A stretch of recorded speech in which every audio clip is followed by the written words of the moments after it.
The following program deals with a controversial subject. The theories expressed are not the only possible interpretation. The viewer is invited to make a judgment based on all available information.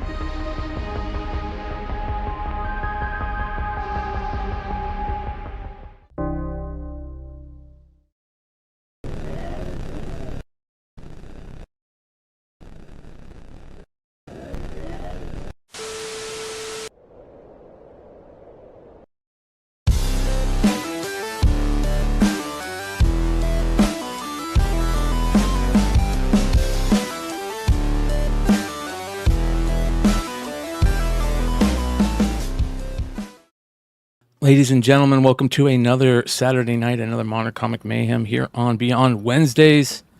Joined by Yeezee, Tony Fix, aka Blue Green Artifacts, and of course, the one, the only Blind Adam. How you doing, guys? Doing pretty good, man. If we just get Lucas and Mel on, it's like drunken chat. Old school, right? Reunion. Yeah. I wish every once in a while I'm like, man, I hope I'm going to click over to Drunken Chat and see somebody else other than just Lucas. And hopefully Mel is there. Yeah, he got someone new recently. I haven't met him yet. Good. I know Adam's. Yeah, I know Adam's been on the show with him, right? Adam, I see you jump on there every once in a while, right, E? Every so often. Yeah, I'm trying to limit how many podcasts I'm on. It's hard, bro. Like per week and stuff like that.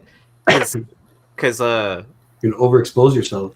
Well, not only that, like if I go on flip sides on Mondays, then I'm like on 6 days a week now. So I'm trying to do like 2 days off, and it's Sunday and Monday. So I'm with you, bro. It's rough. Yeah. But the good thing is that we've kind of, this is funny. This is crazy. Just thinking about this. Think about what has come from Flipside. Oh yeah. Think about the amount of shows. Richie was talking to me about this the other day, and he goes, think about all the content, how the content is done, how the shows are run, the people on the shows come from the Flipside banner. Oh yeah. Like how many channels has it spawned into at this point? Like remember they used to talk about the Bill Parcells coaching tree, like Bill Parcells and those offense coordinators became coaches, and those offense coordinators became coaches, and it's like 50 coaches now. It's kind of what it is. I don't think that'll ever be able to be redone. I think that was a special time in the universe, and we had that short time period to be able to do that until people got in their feelings. It's too hard to get that many people together on one thing and not have bad apples spoil the bunch. It's just human. It's human. It was funny. We were talking about this with, I think, John Tyler Christopher the other day, and we were like, he's like, it's human greed. There's this greed thing that humans have. It's embedded in us. That one out of every 5 people or one out of every 10 people is just a fucking complete petty douchebag, and it'll pop out at some point. But that being said, I mean, it's either greed or jealousy, right? Or both. Yes. Or both, yeah. It could be a mixture of both at times. Yeah, but the good thing is ego, yes. Like not earned ego either. Not like, you've done great things in your life and you are so proud of yourself. Somebody branches out and they've got like 20 viewers on the stream and they think that they're God all of a sudden. Yeah. Yeah. It was a wonderful time for comics too. I think also, hit that we rode in on that wave of I call it the second speculator boom, and I could be off on that with all the old industry guys. It could be the third, but I think it's the second. And I think that it ended with the pandemic. It ended with this big, huge explosion. Shout out to Jay Will, appreciate you. And AOA. Shout out to AOA. The thing that exploded with the pandemic and this huge, glorious, what do they call that at the end of the fireworks show? A finale. That was just great for comics, you know. Comics were selling for a ton of money. The content was great. Artists were getting a ton of spots on new exclusives. Comic book industry people were making money. Comic people jumping on the internet and were making money. You know, it was this weird thing. Yeah. The first I think, of Whatnot. Yeah. I think in Blind Adam's community, it's called a money shot. If I'm not mistaken, right? Yeah, the money shot. Yeah. See, I'm trying to be in my best behavior for Bryan, so I can, you know, because the last time he almost didn't even let me on. What are you talking about? I've never not let you on. I think I had butt plug in my name or something, and you had to remember it was me for some reason. Yeah, get the fuck out of here. I used to being the bad guy. He forgot to change his name from his other show, and it was like a butt plug something. I'm like, somebody's fucking trolling me. You know what I mean? Because that's the thing that happens with like these StreamYard accounts and stuff. Somebody will fucking get the thing and they'll jump in and they'll put they'll put a fucking big DP on the camera and you'll bring them on stage and then your shit gets shut down. You know what I mean? There's snakes out there that slither. So anyways. You know, for me, I was just like, who else does people that's going to use the name butt plug in their thing? I probably was on an adult stream beforehand and just forgot to change it that night. And by the way, for those of you guys who are new to Blind Adam, he is blind. So he constantly, and if you guys are new to the channel, you'll notice he's constantly in the chat trying to get me to remember to explain covers to him, and I never do it because I always forget to look at chat. That's fine. And you like the one cover like last night on top 10 when it was that weirdo number 3. Yeah, the cat cover, the fish eating the fish. Yeah, it was a guy eating a cat in a sewer, and it was like a black and white drawing of a book, and it was called The Weirdo. Yeah. So it's usually like looks like that, but I'm trying to get this thing in my imagination, and like I said, I realize that you guys probably don't always look at the chat, but there's a good group of guys in the chat, and I always thank them for having my back. Yeah. Amen. Hell yeah, brother. All right, we got a lot of fun stuff to talk about tonight. First, I want to talk about something that was interesting. So it always seems to happen over at House of Stein, right? We end up talking about a book that somebody in the community has sold, right? And we're like, what is this book? And that happened last night with a Tony Fix book, right? I mean, that was kind of crazy. Oh, yeah. I forgot about that. Yeah, I jumped on for just a moment, like later on in the stream, and I scrolled back. I'm like, hey, that's my book, man. Yeah. Red Rising. You know, I submitted this for the long short. I don't remember if it got on the show or not. Maybe I don't remember. I think it was on a couple weeks ago, if I'm not mistaken. Yeah. It's either long, short, blue, green. It's somebody he we submitted. know. Well, Tony submitted it to the Long Story Short show. Yeah, I know. That's what I'm saying. Submitted it to go on the show. I'm not sure if he ended up using it or not. I know sometimes they cut. I have access to all the slides. I can look while we're talking about it. So I've been kind of preaching about this only for the fact, like, people out there watching you're digging through long boxes. This is the perfect series to just know about, and if you see it out there, I mean, you're gonna find it for $1, $3, whatever, but totally worth it. So my quick pitch: this is the book, Red Rising. It's a novel series. Pierce Brown is the author. It started out as a trilogy. They did another trilogy, and he's in the middle of the third trilogy now. I mean, I won't go into the whole synopsis, but it's science fiction, but the first season plays out a lot like Game of Thrones. It's really cool. It's an awesome read. There's a really good dramatized Audible version. So if you don't like reading, you just drive around a lot. Download that. That's really cool to listen to. It got optioned a long time ago. But book options, any options, they don't always pan out right away. But this is the book series. The comic book series is Sons of Ares, so it's actually a prequel series. The comic book plot takes place before the book. There's 6 issues. Dynamite did it. There's 4 different variants for number 1, 2 copies of each of the next 5 up to issue 6. But the fans of this are freaking serious. Go jump over if you can, Brian. Jump over to eBay. Just go Red Rising, Sons Ares, search, and then pull up sold. And it's not just issue 1; it's issue 2, 3, 4, 5, 6. Every variant cover. I think the lowest price that I've seen in the last few months has maybe been $30. You got to go Sons of Ares though. Sons Ares, so you're not pulling up the novels. How do you spell Ares? Ares? ES. Yep. Okay.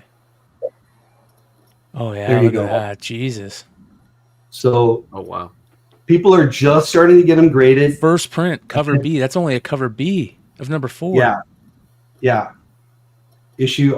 It doesn't matter what issue. It doesn't matter what variant. Oh my God. Most of the online sites have been sucked up. Some of these are the hardcover volumes, like the graphic novels. They're just selling a lot. These fans are freaking serious. We went to, my kids listened to it with me on the way to school last year. So Pierce Brown, the author, had a signing in Minneapolis here a few months ago that we went to go see. He said there was a series like on the verge of getting a deal before COVID.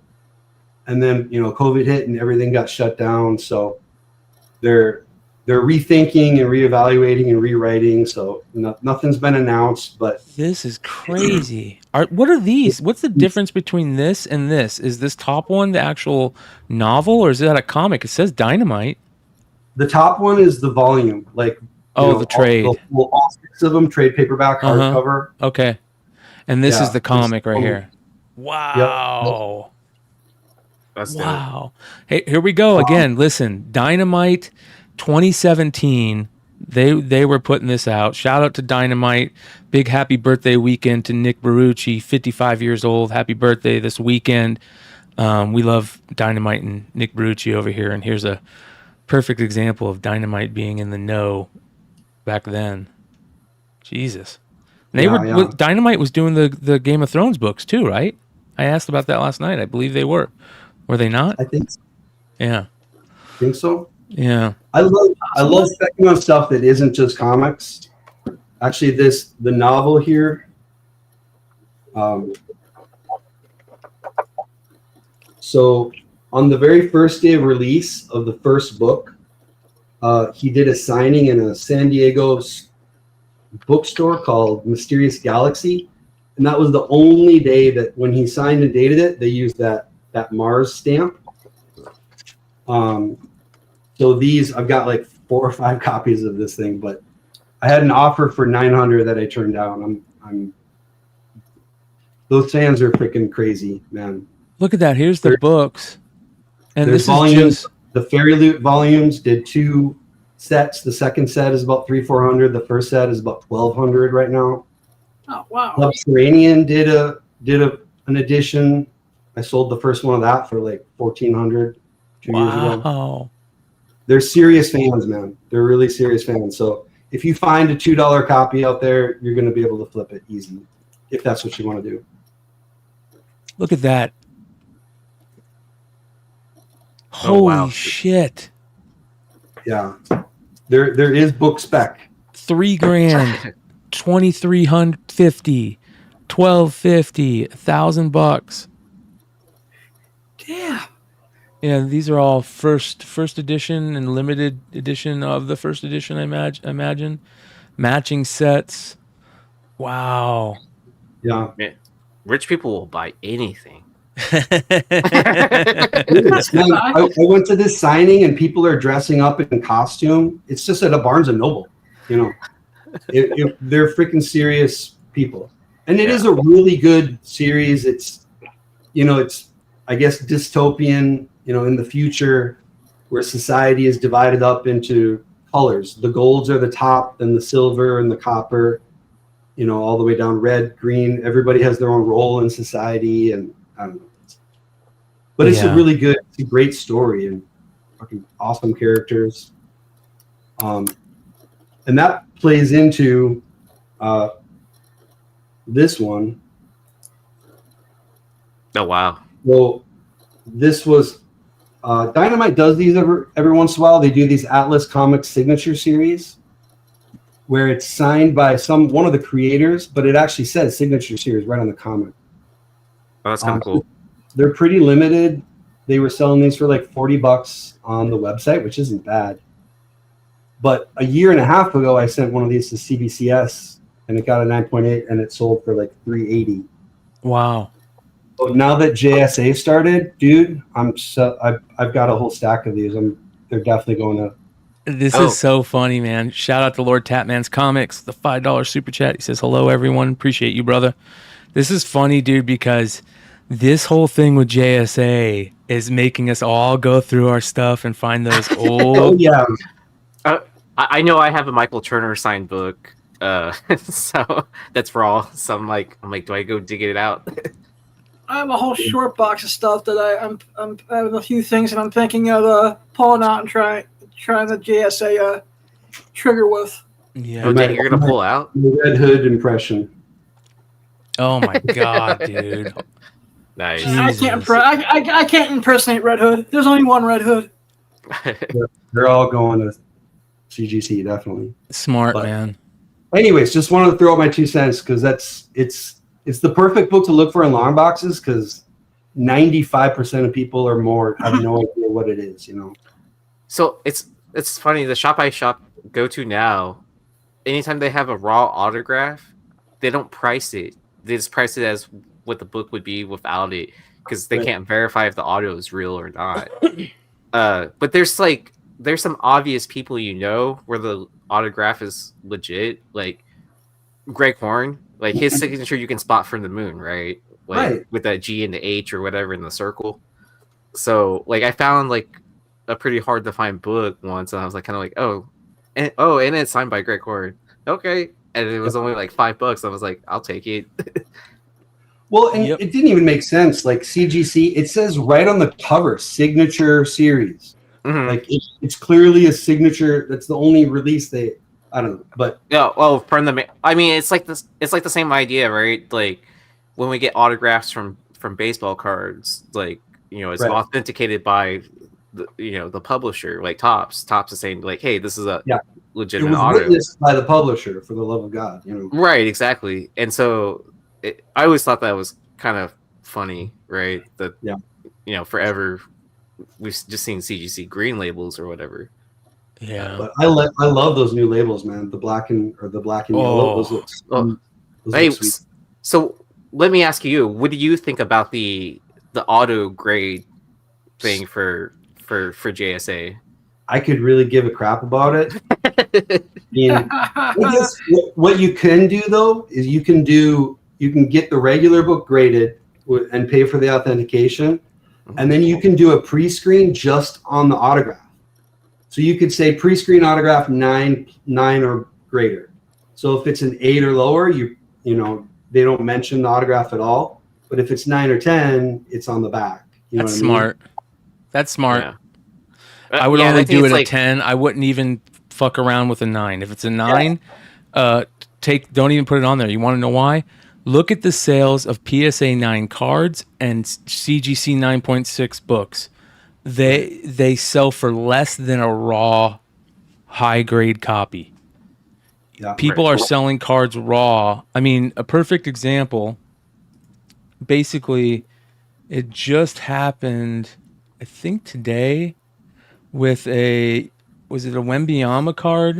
I think it was something I saw where, oh, here it is. Yeah, look at this. Non-graded versus graded in cards. PSA 9 versus Raw. It's a Victor Wembanyama silver prism rookie silver prism rookie. Raw sells for $475. PSA 9 it sells for $437. Wow. Yeah, I mean, you see that in comics too, you know, like hot raw books, people just buy it, you know, they spend more money just on the hope that it could get a A higher 9.8 or whatever. Yeah. But I mean, it's always like it seems like it's always a big gamble too. Then, like whenever you're sending in cards, like or cards or comics to grade, and it's like kind of like especially with cards, there's no pre-screen to grading cards. Shout out to Richie over at Spec Media. Make sure you guys go sub up to Spec Media. Drop the $2 super chat saying, "What up, fellas? Listening and creating content for us." Hell yeah, Richie. Sweet. All right. Sorry, did I cut you off there, Yee? I apologize. No, I'm good. Okay. That was pretty. Can I flash my other JSA books here? Yeah, fucking A. We went to go see Uncanny Experience is this X-Men centric Comic-Con. They did the first year here in Minneapolis. It was really cool. The setting was they put it in the I don't know, some old building downtown that looks like a school. So you walk in and it's like you're walking into Xavier's School for Gifted Mutants, you know. That's They've awesome. They've got classes you can sign up for. They've got paid cosplayers who wander around. They've got puzzles and things for kids so they can go, you know, find this in this room and find that in the other room. Chris Claremont was there. A lot of the voice cast of the animated series was there. That's awesome. It was really cool. And Unknown Comics and Nathan Zerdy were there, so we got some. This was the exclusive they did for that one. There's That's cool. one for me, one for my daughter, one for my son, and then that X-23 that's cool. sharp. Yeah, Get knocked. I love the autograph in blue. Yeah. I don't think those are big books, but still, I'd like to get them. I'd like to get them graded. Yeah. I mean, because especially with the nostalgia of that, right? With the fun experience with your kids, like Yeah, it was a lot of fun. It was definitely cool. And then there's a Dean Yeagle. This actually is Zerdy again, but this was a Dean Yeagle series. His character Mandy. Dude, that's Zerdy? Really? Hold that up. What the fuck happened to Zerdy? His faces. Why is his faces so bad now? Because if that's Zerdy, that is excellent. What the fuck happened to how he draws faces? it's because he's limited by the I think he main was, part of Marvel and DC now. for this one, he's trying to do it in the Dean Yeagle style because this is a Dean Yeagle character. So it probably looks a lot different, I guess. What else we got? I love this cover. Nobody else gives a crap about this series. This was Unicorn from Scout. There is somebody that gives a crap about it. Kyle from the old school Modern Comic Mayhem show. Yeah, he was into that. This one was only available as an add-on on a Kickstarter, so it wasn't even like one of the major Kickstarter releases. But didn't they release this as a diamond book, right? At one point. Yeah, it was a novel. It got optioned, but it never went anywhere. Maybe I'm thinking of a different book. Was there 2 unicorn books? There was one called, like, Scout had another one called, like, Kill the Unicorns or something like this. I feel like there was, Unicorn Hunter. Okay. This was a kid family-friendly one that was supposed to be like they were doing, I don't know, like an it was supposed was E.T. movie. Yeah, wasn't that the one that was supposed to be like made into like a kids cartoon, or at some point in time? Or... Yeah, it was supposed to be a film. They had casting news and everything, but again, that was kind of before COVID and gotcha died on the vine. And then I don't know. It seems like I was stumbled across Adam Hughes covers all the time that are signed. Yep. Oh, that's cool. all the time, dude. This little AH. Yep. Again, not big books, but still, it'd be kind of cool to have them verified. Shout out to Bryan, Simple Man Comics. He and I were always a lover of this series. Wasted Space by Vault. This was an early retailer exclusive. I think they only did like 200. Obviously, the bold action figure type variant signed by Michael Morrissey, the writer. These are, you know what I was thinking today? Vault is doing what Tidal Wave wants to do. Vault is currently killing the music market. They're getting all these musical acts to do books with them. Pete Wentz from Fall Out Boy, Slash, right? They got all these musical books, but they're doing it with the actual musicians. Whereas Tidal Wave is just fucking IP sliding. You know what I mean? Oh, they're just using their likeness or whatever. Their likeness, yeah. Whereas Vault is actually working with the you know. So, what's Opius doing though? Like, is Opius like? That's a great question. Yeah, I don't even know if Opus is still around. Is Opus still around? I hate to say that. I haven't seen anything from them in a while. I don't know. Yeah, I love Old School Vault. They put out really good books. They do really good homage covers or variants. Last one. Can you guess what book this is? What is that? This is Gold Digger number 300. Oh yeah, Ben Dunn, Antarctic Press. It's signed on the inside front, on the first page. It's not signed on the cover. This was a Kickstarter 300 limited print run edition they did to celebrate issue 300. But it's really sharp. It's kind of chromy. You can't really tell that in the image, but that's cool. Yeah, I don't know. I'm not a big Gold Digger guy, but a lot of people are, and that will definitely sell in a, people will buy that in a high grade copy. Yeah, that's for sure. And that's really my focus right now. I'm just grading stuff that I can sell. I've got a ton of stuff. You know what I'm really excited to send to JSA? You remember those the Spider's Web comic book store McFarlane Spider-Man 1 autos? Yeah. Yep. The day that Spider-Man 1 came out, he was at his brother-in-law's comic book store in Pullup, Washington. I don't know if I'm saying that right. Pull up. Maybe, because I know they're on eBay, because I belong to their eBay store. Yeah, they're called the Spider's Web. And that day, they had him in store signing the issue 1s. And you can get... and then they brought him back, I think, for the second print and had him sign those too. So you can get... And they also stamped them on the back in a red or... I think it's red or blue, but I think it was red stamp with their logo of the comic book.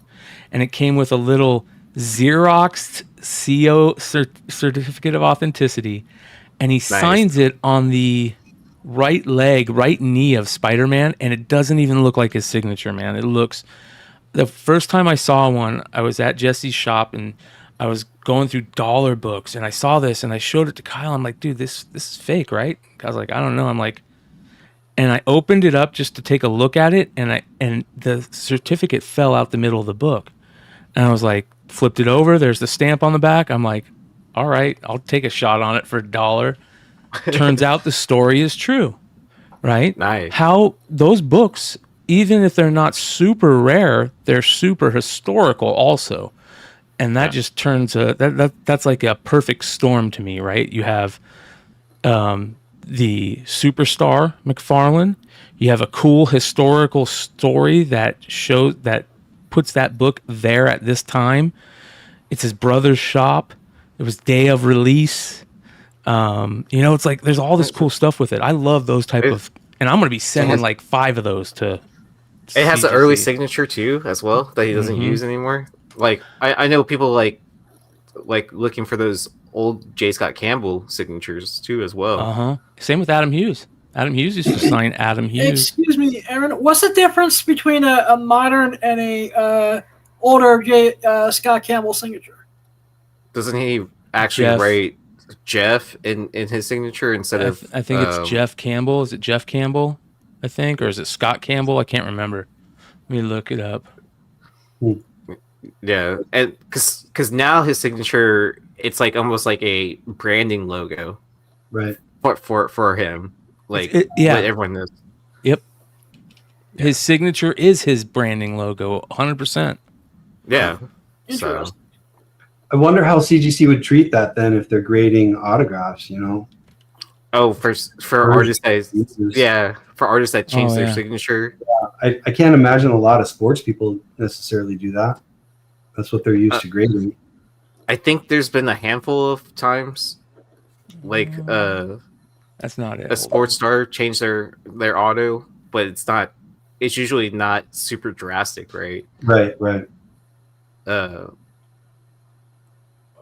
So I can't I mean, find I know it. one thing people need to be careful of, and Josh was pointing this out when we were talking about the JSA grading thing, is they may be authenticating the autograph still, but they will still treat any kind of remark as whatever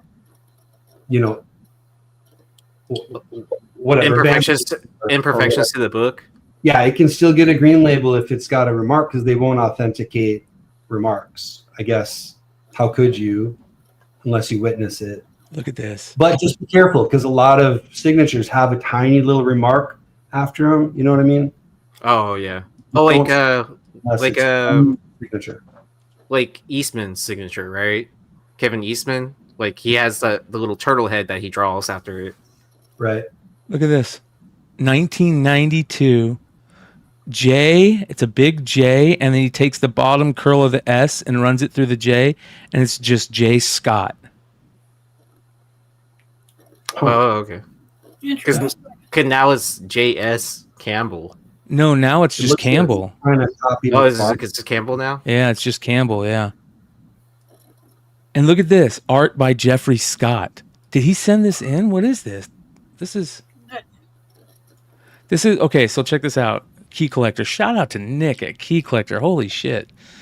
J. Scott Campbell's first published work in a comic happened to be Savage Dragon #3, a sketch in the fan letter page. I never knew this. Wow. This is right up my fucking alley, and I never knew about this one.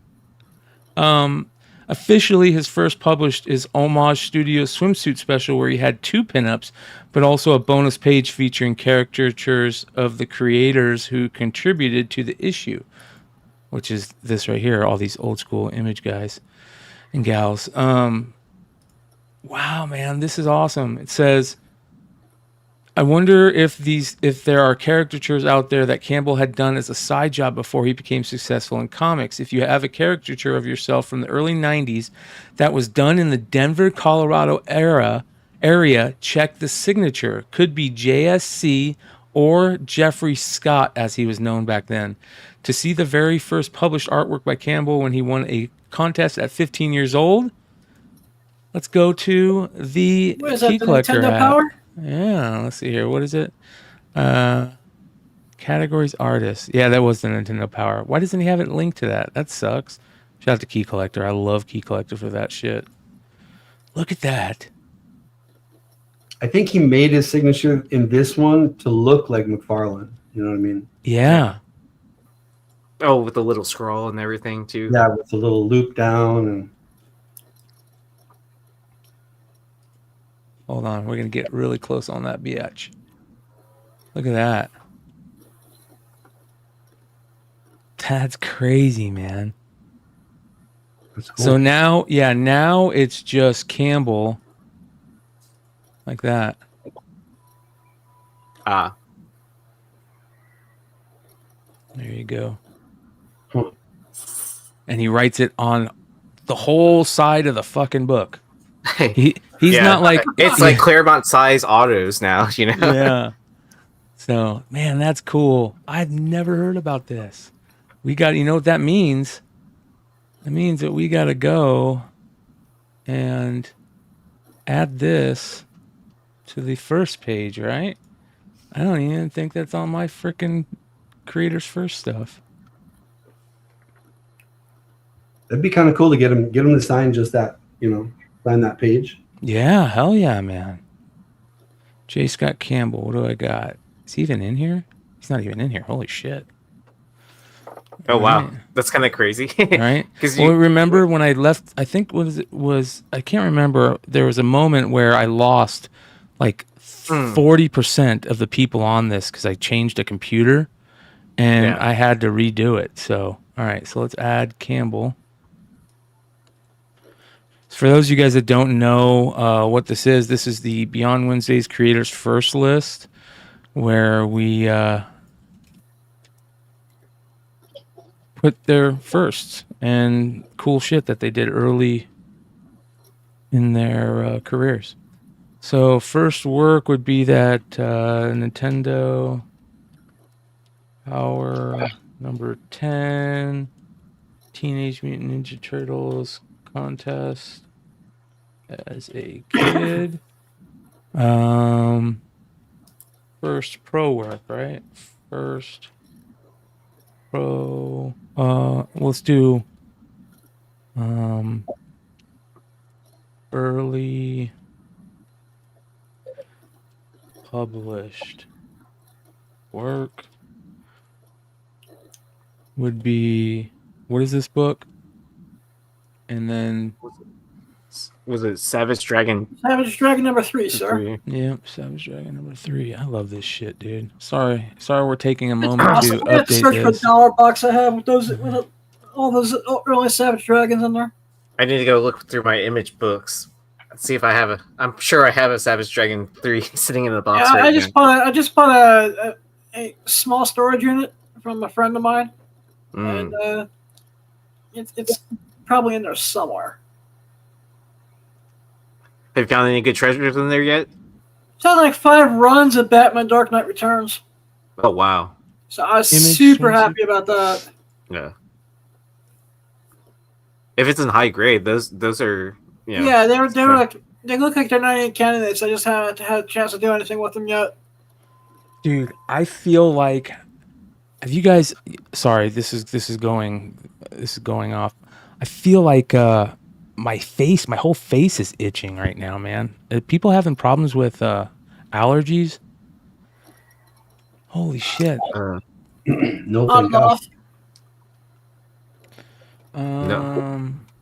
Let's see here. Homage Studio Swimsuit Special. That's his first. Yeah, there we go. I love the Discord. Is that Selden with the sound effects? It usually is. People are gonna be like, "See, I told you he's a fucking junkie." But did Key Collector miss that Nintendo Power, or because they noted the Savage Dragon as his first published? I guess first published in a comic. Yeah, I think it's his first published professional, as is the Nintendo Power is just a contest he did as a kid. Right. So I got first work, Nintendo Power as a kid, early published work, Savage Dragon number 3 sent in a pinup, first pro published work, Homage Studio Swimsuit Special, which he did 2 pinups and he did the caricatures of everybody, which he probably got paid for. So I need first cover. I wonder what I can't remember what his first cover is. It's gonna be something in that early Wildstorm stuff because he did a lot of the Gen 13 work. Yeah. Yeah, that's super cool though. Man, forget. Anyways, there's going to be a lot of people that are going to be sending in stuff like that to get signed. Like those cool things like old school autographs from people where the signatures don't look good and they're probably going to be like, this is fake. I wonder how many of those are good that's going to happen to. So. Oh, I'm scared for everyone that's sending in foil books because if on cards that happens all the time. If the card's too much of a refractor, and they can't verify it because of when they're scanning it in, it's causing issues. Yeah. Yep.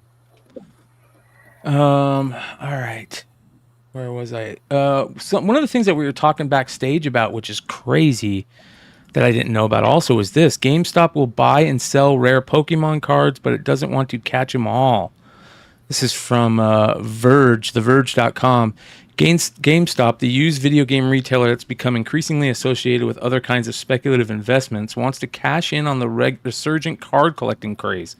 Staffers have told PokeBeach, Polygon, and The Verge that stores will begin buying and selling rare Pokemon cards and possibly other cards as soon as next week. But they apparently don't just want any cards, though.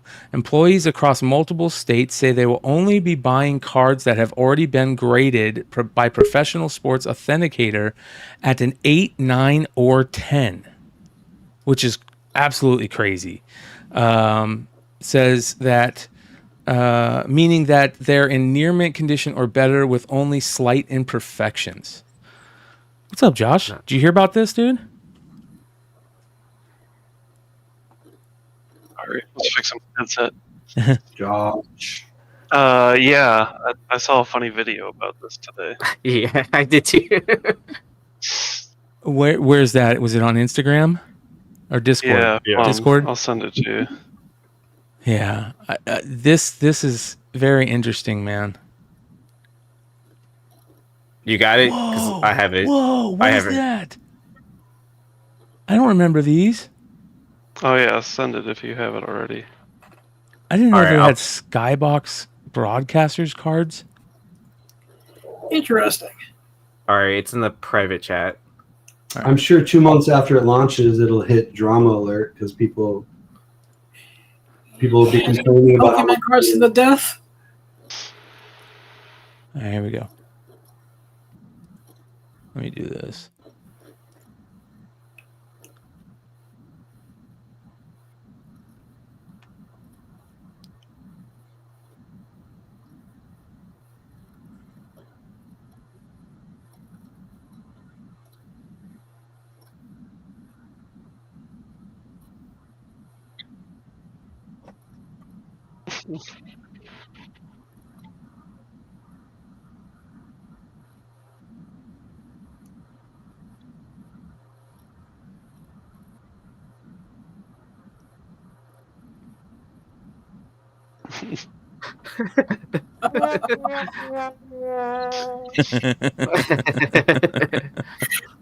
Pimpin'. Oh, they didn't have sound. That's funny, dude. Who didn't have Oh. sound? Oh, they said no sound? The chat. Oh, okay, hold on. Let The me chat redo is. that. I even turned on sound. It must have been through a different thing. Hold on. Let me do it through this.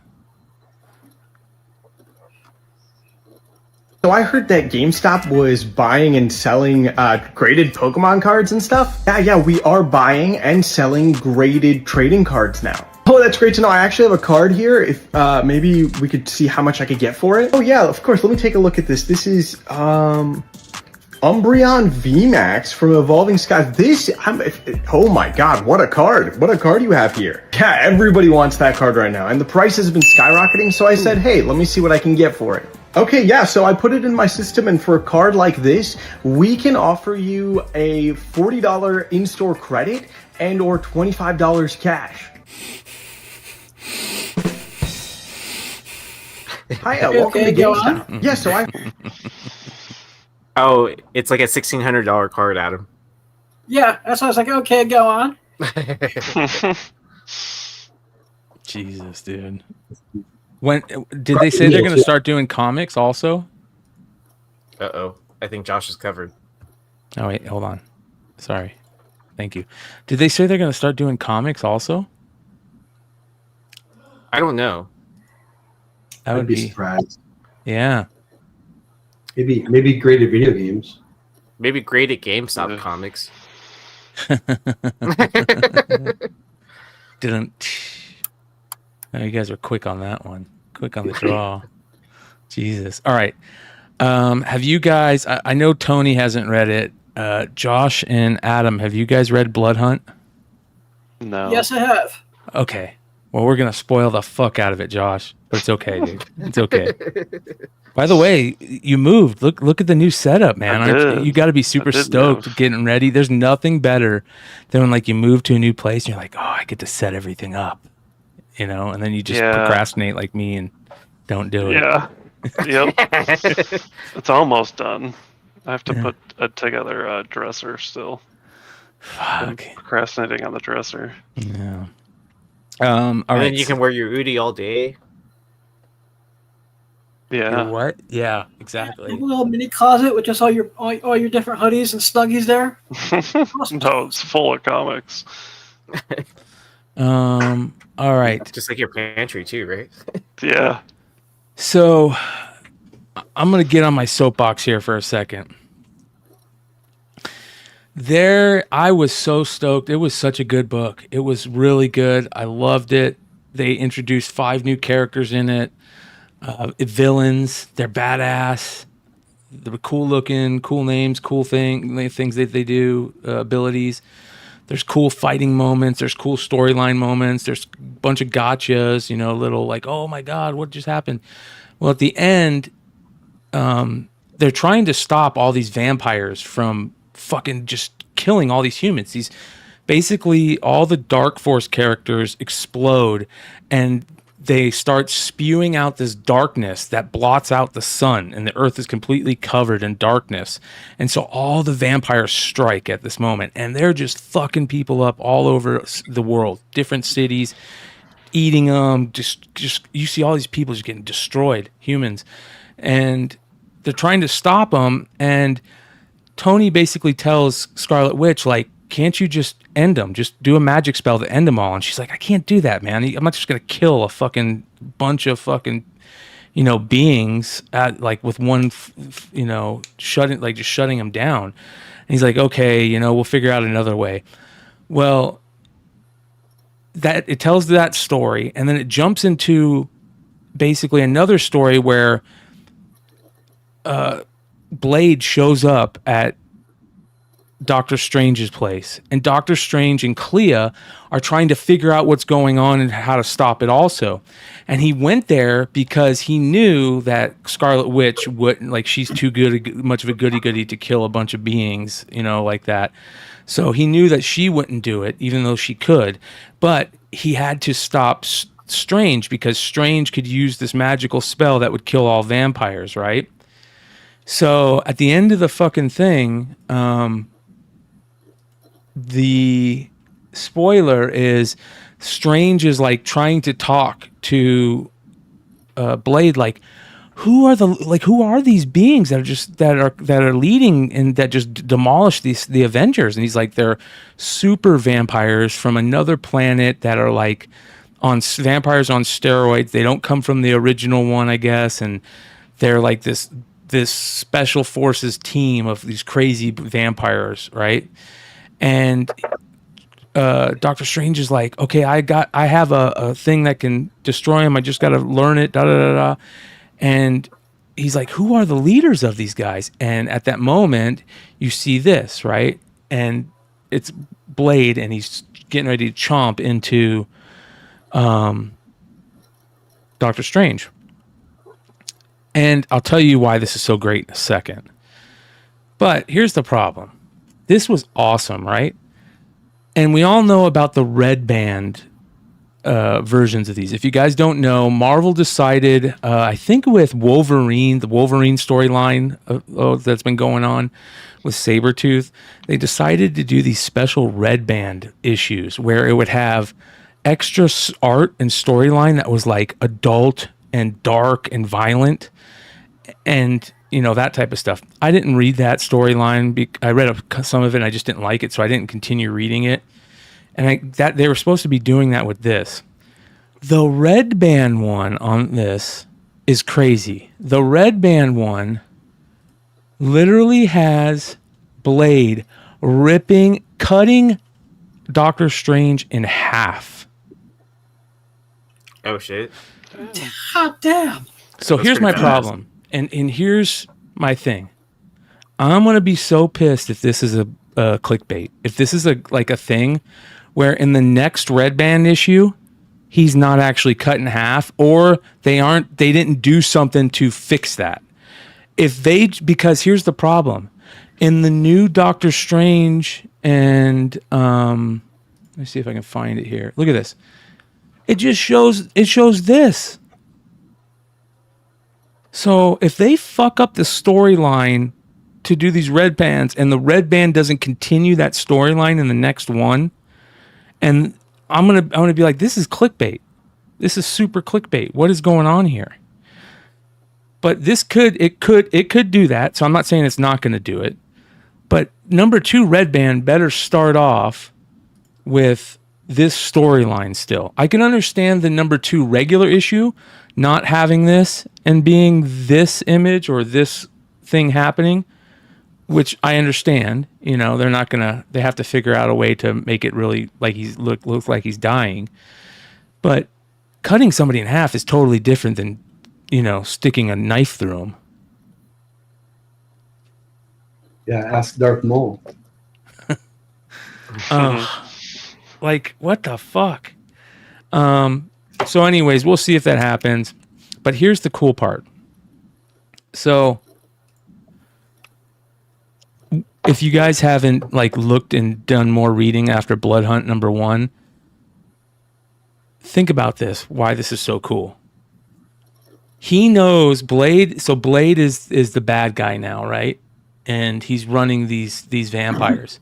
He knows that Doctor Strange can do this incantation, learn this incantation, and end all vampires. So what does he do to Doctor Strange to stop it?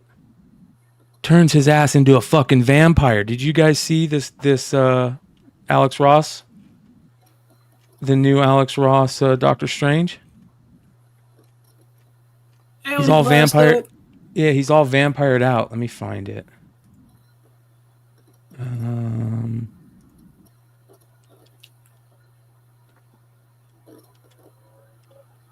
I think it's number 90. Is it what number?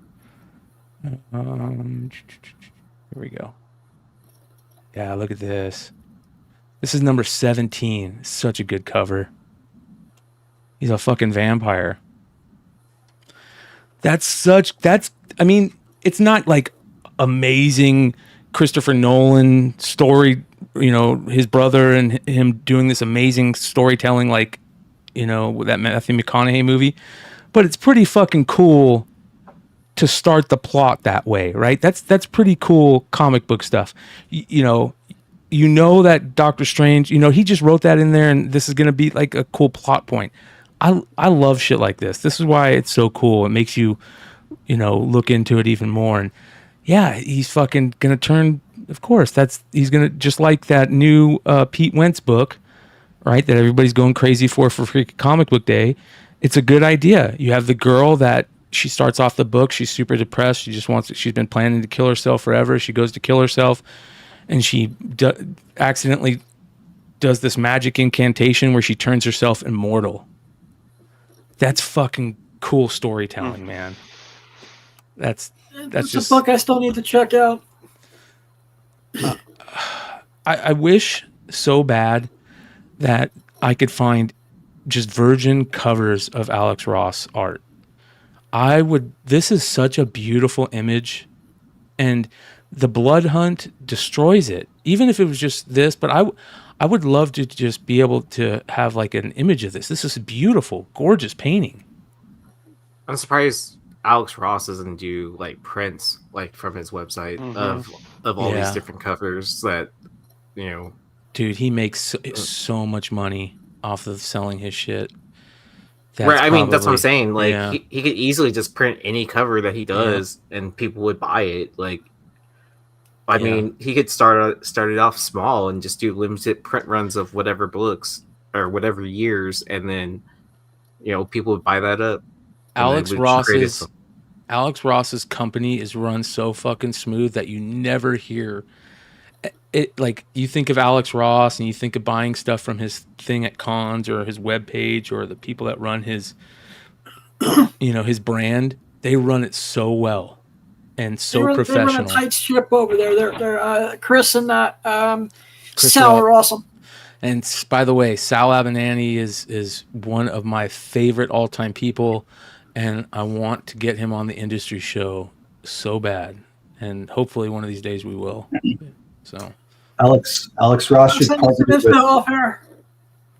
you should partner with Mondo and do like limited edition posters of the Virgin art. David Aha's done that, where they've taken some of his comic covers he's done for Marvel and just done like a 200 release,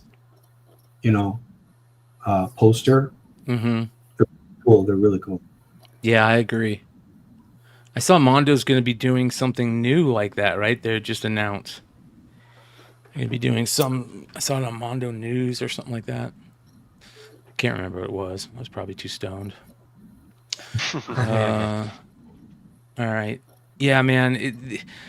I was, going over the storyline, and it made me go and look at Alex Ross's, webpage or Instagram. Where is it? Dude. Some of these I forget about, and they're so good. Hold on here.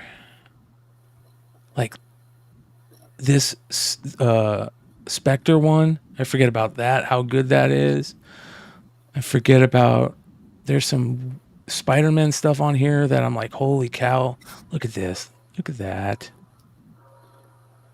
That is fucking beautiful. That is one of the most beautiful. And he does his covers. They're so dynamic. There's so much going on in his covers. Most of the time, there's like just all this stuff going on, and it's just beautiful. That one's amazing. This one right here, look at that. Mm-hmm. Like, get rid of this. This should not be there. And they do the Fantastic Four trade so good now that it just adds to it. I love how it's like, it's a little bit see-through kind of. It just adds to the cover. That Blood Hunt thing takes away so much. Hopefully they're going to do something with these. Look at this. That would make a killer t-shirt. Oh my God. I don't think there's anybody better this is a weird one. Where's this from? A PlayStation design that he did. That's crazy. Look at the gloves. He's by far, to me, there is nobody better cover artist than Alex Ross. Absolutely nobody. Touches it. He might be the best to me. He's up there with Frazetta as the best artist in comic books history. I know there's a lot of people that are going to go crazy when they hear that, but for me, you know what I mean? Look at that. That's awesome. Incoming message from Doc Joe in 3, 2. Dave Stevens, Frazetta, Alex Ross. How far back do you want to go? I'll go as far back as we want. Kirby doesn't stand up to those guys, and Kirby's a great. Don't get me wrong. Kirby's a great on a whole nother level. How he created characters, looks of characters, everything. But to me, his art was a stepping stone, right? Mark Brooks isn't as good as those guys. Mark Brooks is good, but he's nowhere near as good as Alex Ross or Frank Frazetta. What about like Matt Baker? Nope. Not LB Cole. Close to that. Where would you rank Michael Tanner in that group? Not near those guys. Fair enough. These guys are different art. These are like comic book artists that are in the fine artists category. Oh, I see what you're saying. Where they can cross over into the professional art world like really easily. Like if they set up an artist gallery show, like whether it's superhero themed or not, like their stuff will sell out. Yeah. Right? Bernie Wrightson's in the top 5 for sure. Yeah, Bernie Wrightson's there. I don't think Neil Adams is over the course of his career. He's influential in comics, but I don't think like. And what I mean by this, guys, is this: Wayne Gretzky is the Jack Kirby of hockey, right? And Wayne Gretzky will always be the great one. But Connor McDavid is a 10 times better hockey player than Wayne Gretzky ever was because of when he grew up, sports sciences, body sciences, medical, kids being able to train the way they do from a young age. All that stuff makes players now better, than players 50, 40 years ago because of all that stuff. Hildebrandt, I'm not the biggest fan of the Hildebrandt brothers, to be honest. Not anymore. I don't think they're up there. They're good, but I don't put them up there. I know Ross gets a little bit of pushback on how all his people look old and he draws women like men, but that's a good woman cover. Her face isn't terrible. Here. I would submit this artist for that list. Who? This is Sienkiewicz. Oh, Sienkiewicz? Okay. I'll put Sienkiewicz in the top 5 for sure. Yeah. Yep. I think Sienkiewicz is up there. At this point. No. Quesada? No. Jim Lee is close, but I don't think he's anywhere near Alex Ross or Frazetta. Capullo is close, but he's not Alex Ross or Frazetta. Speaking of that, Capullo is going to be at Phoenix Fan Fusion, the Comic Con in May, with McFarlane doing a signing. So if anybody's going to be out in Arizona in May, it's only 250 people. Huh? One signature for 250 different people. Yeah, only 250 people. So you have to go and camp out. But Steranko is good, but yeah, maybe Steranko. Maybe Steranko. Del Auto is good, but Del Auto isn't as good as Ross or Frazetta. Not George Perez. No. The only person to me that is a classic artist, there's only 2 that I can think of right now, and I could be way off. You guys, that's why I'm asking. This is a conversation. I want to, this is opinion also. Is the only older, like old Golden Age, Silver Age artists, Copper Age stuff, that comic book artists that I think are the greatest artists in comic books are Frazetta and Wrightson. I don't think there's anybody better than them back then that's better than them. And I think that Ross is better than Wrightson. I don't know if he's better than Frazetta, but that's also, obviously, art is subjective. It's whatever you like. But I think for the most part, Ross and Frazetta have that fine art appeal that most other comic artists don't. And to a higher level than most other comic artists. DeCall is a good modern artist for sure, but does DeCall paint all his covers? Or does he do Photoshop on a lot of his stuff? I know he does. He can paint and draw. Yeah, I mean, I figured it's like hand drawn and then digitized, right? To some degree. Fred Hembeck, yeah. Fuck yeah, shout out Mighty Mel V, a huge Fred Hembeck fan. Not even Clayton Crane. Did you guys see the new Clayton Crane book that was on FOC for Wolverine? Mm-mm. I mean, but Crane is living the lifestyle of a gallery artist and stuff like that. Yeah. Yeah. A top 5 poll is needed, but I have to figure out a good way to do it. We have to narrow it down. Figure out a way to narrow it down. Mobius is up there probably. Mobius is a modern guy, so, but he's probably March top. Madness Brackets, yes, you're right. Paulo Rivera, is that who you're saying? 78 points. Paulo Rivera slept on. He's good. We talked about the Monkey book the other night. Boris Vallejo and Julie Bell, yeah, they're up there for sure. I know there's a lot of John Buscema fans also, but Burns' old X-Men run. Yeah, but Burns' old X-Men run is still that got that cartoony comic stuff, Yeah. Barry Windsor Smith. Yeah, he's up there. I don't know. I don't think there's anybody that touches this guy right here. But there's some really good FOC books this week. That I definitely want to talk about. All right. Let's go take a look. Well, hey, you want to know who is somebody that I think might be in that top that, and I know is in that top 10 that has gotten better, and I can't believe how good he is. This guy, David Finch. Have you guys been looking out Finch's IG and Twitter lately? Hold on. Let me go to the top of this. Look at this. Look at these sketches. Con sketches. This is like Jim Lee at his height. And then he does shit like this and this. How much do his commissions cost nowadays? I don't know, but I mean, that's pretty amazing. Yeah.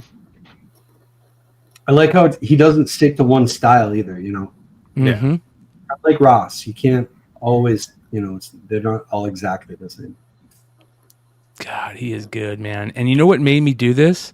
An FOC book of his this week. We'll talk about it in a second. Look at that. I mean, just, you're right. He's a good painter. He's a good artist with different mediums. He's a good just pure pen and ink and pencil. Look at that. Oh, look at that scarecrow. Holy shit. Yeah, that's sick. It's him and his wife, right? Look at that Batman. Oh. Ooh, people are saying Bolland. No, Bolland's not there. Bolland lately, his work has been rough, man. Wait, who was that? Mac. Raboy? Yeah. I've heard of him, but I don't know much. Look at that. I love that People are sepia. saying, let's see, Art Germ is in there. I think Art Germ has the mass appeal, but I don't think he has that gallery lifestyle. Yeah. He's pretty new. Jason Pierce. Bjorn Berens is that kind of. Yeah, but Bjorn Beren's stuff is very computer generated. You know what I mean? You can see that. Puppeteer. I think Puppeteer's too early in his career to name him and as legendary status. Yeah, I agree. All right, let's do this. Let's go Jock. take a look. Jock. I could see Jock. He's good and he's different, but I don't think I think he would have that art gallery appeal. He has art gallery appeal, yeah. You know who I would say is up there, but I don't consider him as much as a comic book artist anymore because he doesn't do much comic art. But he is up there as, you put him up there with like Ross for fine art appeal. James Jean. Oh, wow. Yeah. I haven't heard that name in a while. Yeah, remember when's the last time he did a comic? Can't even remember. If you follow him on Instagram, let's take a look. For those of you guys that don't know who I'm talking about, this is James Jean. I mean, just... Hold on, let's find some of his art. It already looks like he's living that gallery lifestyle. Yeah, he is. Yeah. 100%. That's a book of his. Hold on. What comics is he? I don't even recognize the name. He did covers for a whole run of hold on here.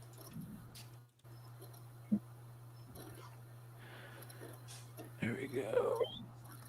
He did. Let me see if I can find Umbrella. Did he do Umbrella Academy? I think he did Umbrella Academy. He did a ton of Green Arrow stuff. Here we go. Sandman, Fable. He did all the Fables covers. He did Batgirl. He did... Hold on here. Let me just do this. James Jean comic covers. Images. Here you go. He did this Poison Ivy and Batgirl. He did... all the Umbrella Academy covers, I think. He did that one. He did all the Fables covers. Here's one that he did. He did this Batgirl cover right here. Here you go. This is some stuff that they sold at Heritage. Holy, what did they sell here? 33,000 for this Fables cover. Oh wow. Yeah. That's pretty cool. Yeah, he's definitely up there. But he hasn't done a comic in a long freaking time. Look at that. He's very modern art too. There's videos of him painting all these. Look at that. Holy shit. Here's him drawing. So yeah, I think he's up there. A lot of people don't know about him. But like I said, he hasn't been doing much comics. All right, let's go take a look at some of the FOC stuff, because there is some good FOC stuff. We'll start out our boy Lefteros. Let's see if he's got his post up yet. Shout out to him and Cover Price, who, of course, you guys know we rock with Cover Price big time over here. One of the best comic book tools and web pages on the internet. Starting off this week with Batman number 148, first full appearance of Failsafe Zur. So is that the new... I guess that's what they're calling the evil Batman. Yeah, and this is a new Batman costume, right? If I'm not mistaken. So. I don't like this Zur and Na storyline, to be honest. It's going on way too long. Yeah. I'm reading it. I want it to end already, because I don't think... I don't know if Chip's being forced to keep this as long as it is by editorial, or this has been going on forever. Yeah. Yep. It's weird. Next, we've got Cult of the Lamb number 1, based on the critically acclaimed video game that I've never heard of. Have you guys ever heard of this video game? Never heard of it. See here. The video game this comic is based on has a significant fan following. Must be much younger than us. There has been a comic for this property that was available on Kickstarter, similar to Dwellings by Jay Stevens, which also had a crowdfunded release before Oni Press series. Fans will likely want to copy this one. Oh, so they had a Kickstarter or a crowdfunded version before this. So if this turns out to be good, you guys be on the lookout for that Kickstarter version. Yeah, that's got to be low print, man. Yeah. Deadpool and Wolverine WW3 number 2. First appearance of Greta. I read the first one of this. It was interesting. Kind of so feels is that forced. interesting meh? Or Yeah, interesting meh. It feels forced. Yeah. So interesting Excuse as... me, Aaron, did you read it yet? I haven't read it yet. You're like the biggest Deadpool fan I know. Oh. This one's interesting. Falling in Love on the Path to Hell number 1. That is a fucking cool title for anything. Falling in Love on the Path to Hell. Yeah, the hell. That's straight fucking who are the two gangsters? Betty and Clyde, or Bonnie and Clyde? Bonnie and Clyde. Yeah, Bonnie and Clyde. That's Yeah, super Bonnie and Bonnie and Clyde, Clyde-ish. Yeah. Oh, wow. So you're supposed to read listen to AC/DC while reading this? Yeah. Love story about a samurai and a gunslinger. That's pretty cool. I like the cover. It's an Image number 1. Gary Duggan. Jerry Duggan or Gary Duggan? And Gary Brown. So that's cool. Yeah, I was gonna say I'm pretty sure it's Jerry. This next one, I really want to know what the cover is so bad. If anybody's seen the cover, let me know for the John Boy Myers Scarlet variant. It's got the spoiler thing on all the other regular sites, but they're saying that the John Boy Myers variant for the Scarlet number 1 is supposed to be killer, and it's a 1 in 100. So, new series featuring Scarlet of the G.I. Joe universe. It's also going to have Jinx in it and Storm Shadow. So this is going to be a big book. Really big book. Yeah, you can see they have the Arashikage clan heavily involved, which I love, which means Snake Eyes, and I love the whole backstory of the Arashikage and Jinx and Storm Shadow and all that stuff. So this is the Energon universe has been an 11 out of 10. It's been that fucking good. So I'll keep rocking with it. They're also going to have the Destro book, but we'll get into that later. Spider-Boy number 8, first appearance of and cover appearance of Puzzle Man. This looks fucking... I gotta be honest, to me this looks kind of interesting. Do you think this looks goofy? I mean... I think it's just the names. I mean, Puzzle Man. This feels like the Batman, the animated series version of Spider-Man in comics, you know? They've got these wacky, kid-style names. They're trying to appeal to the younger manga audience. So, Dan Slott. I'm not a huge fan of Dan Slott, but he's done some really good stuff in the past. Hopefully this... I don't know. I'm not reading Spider-Boy, so... Are any of you guys reading Spider-Boy? Puzzle Man. I am not. Nope. Yeah. Puzzle Man. Next issue it'll be Dr. Sudoku. Yeah. I mean, people will be like, "Oh, I was a Spider-Boy fan, 5 years ago." So This is kind of interesting. They're doing the 6th printing of Ultimate Spider-Man #1 with, you guessed it, different versions of Spider-Man. They did this back in the day with, what was that first appearance of the Tony Stark? It was like 616, or I can't remember which issue it was of Amazing Spider-Man. But they had these variants back in the day, and I think it was Mike Ringo that might have done them, and they were all in the same pose, but they were different versions. And look, they're doing that now, again, but for Ultimate Universe. Cash grab. How many printings do you think they're going to get through on this one when it's all said and done? I think they may go to 8 or 9. I was gonna say, I think 8. How many have they done in this pose yet?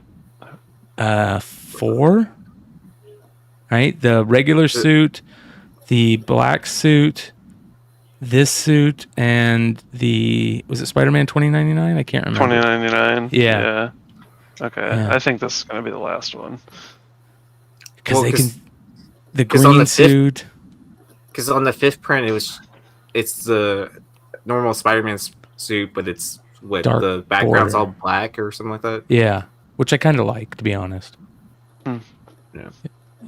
Kind of reminds me of variant cards. Oh, So I can't wait to see what the 1 in 25 looks like. So they hadn't done this cover yet over here? I don't Yeah, because think there's so. a foreign one, right? There's a foreign Yeah, one. they did this in Italy. Oh, they Yeah. did. Yeah.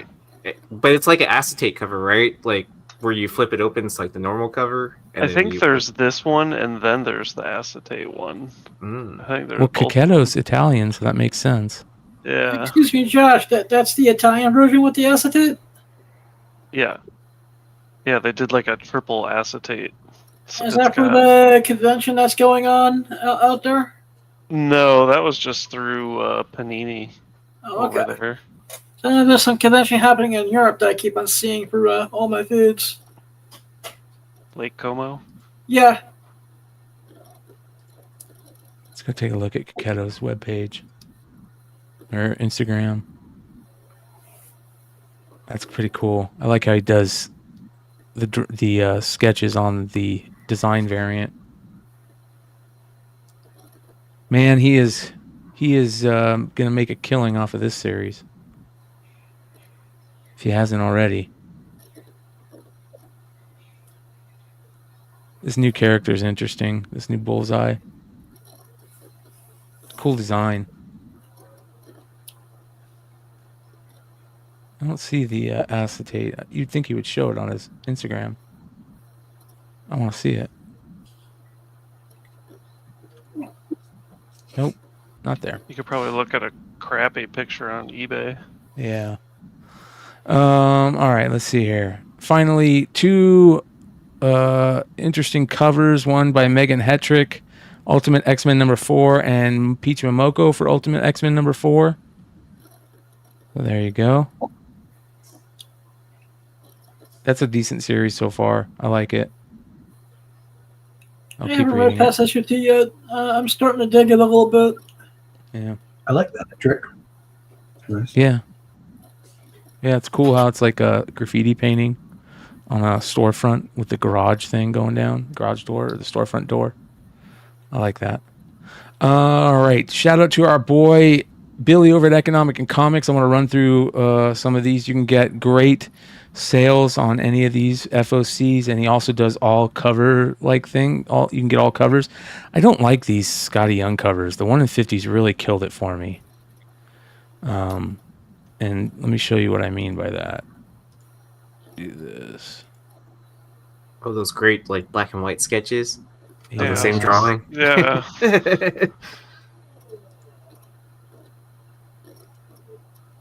That's garbage. Yeah. No, thank you. This cover is great. The A cover is beautiful. Look at me here. That's beautiful, but not that. So, anyways, Gun Henny, Ron Lim. It looks like no, I don't know. That's not Ron Lim. That's a different Lim. Looks like Art Germ Studio protege. Thanos, Chad Harden foil. That'll be interesting. There's the Coquetto. More Scotty Young. Deadpool movie variant. This is the cover right here, though, you guys. Yeah. Holy cow, is that beautiful. Oh, nice. Vampirella, Dark Reflections, #1, the Jenny Frizen, and of course, there are some beautiful covers for it. Let me find this.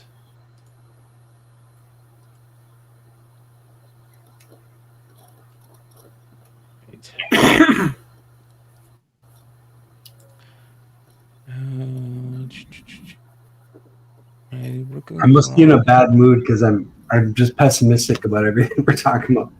Yeah, like, I love Frizen, but I could find 3 books that have that exact same color scheme with almost the same pose. Yeah, I get it, but you know why I like this one? Tell me if I'm wrong. Are these poppies? These are poppies, right? I think so.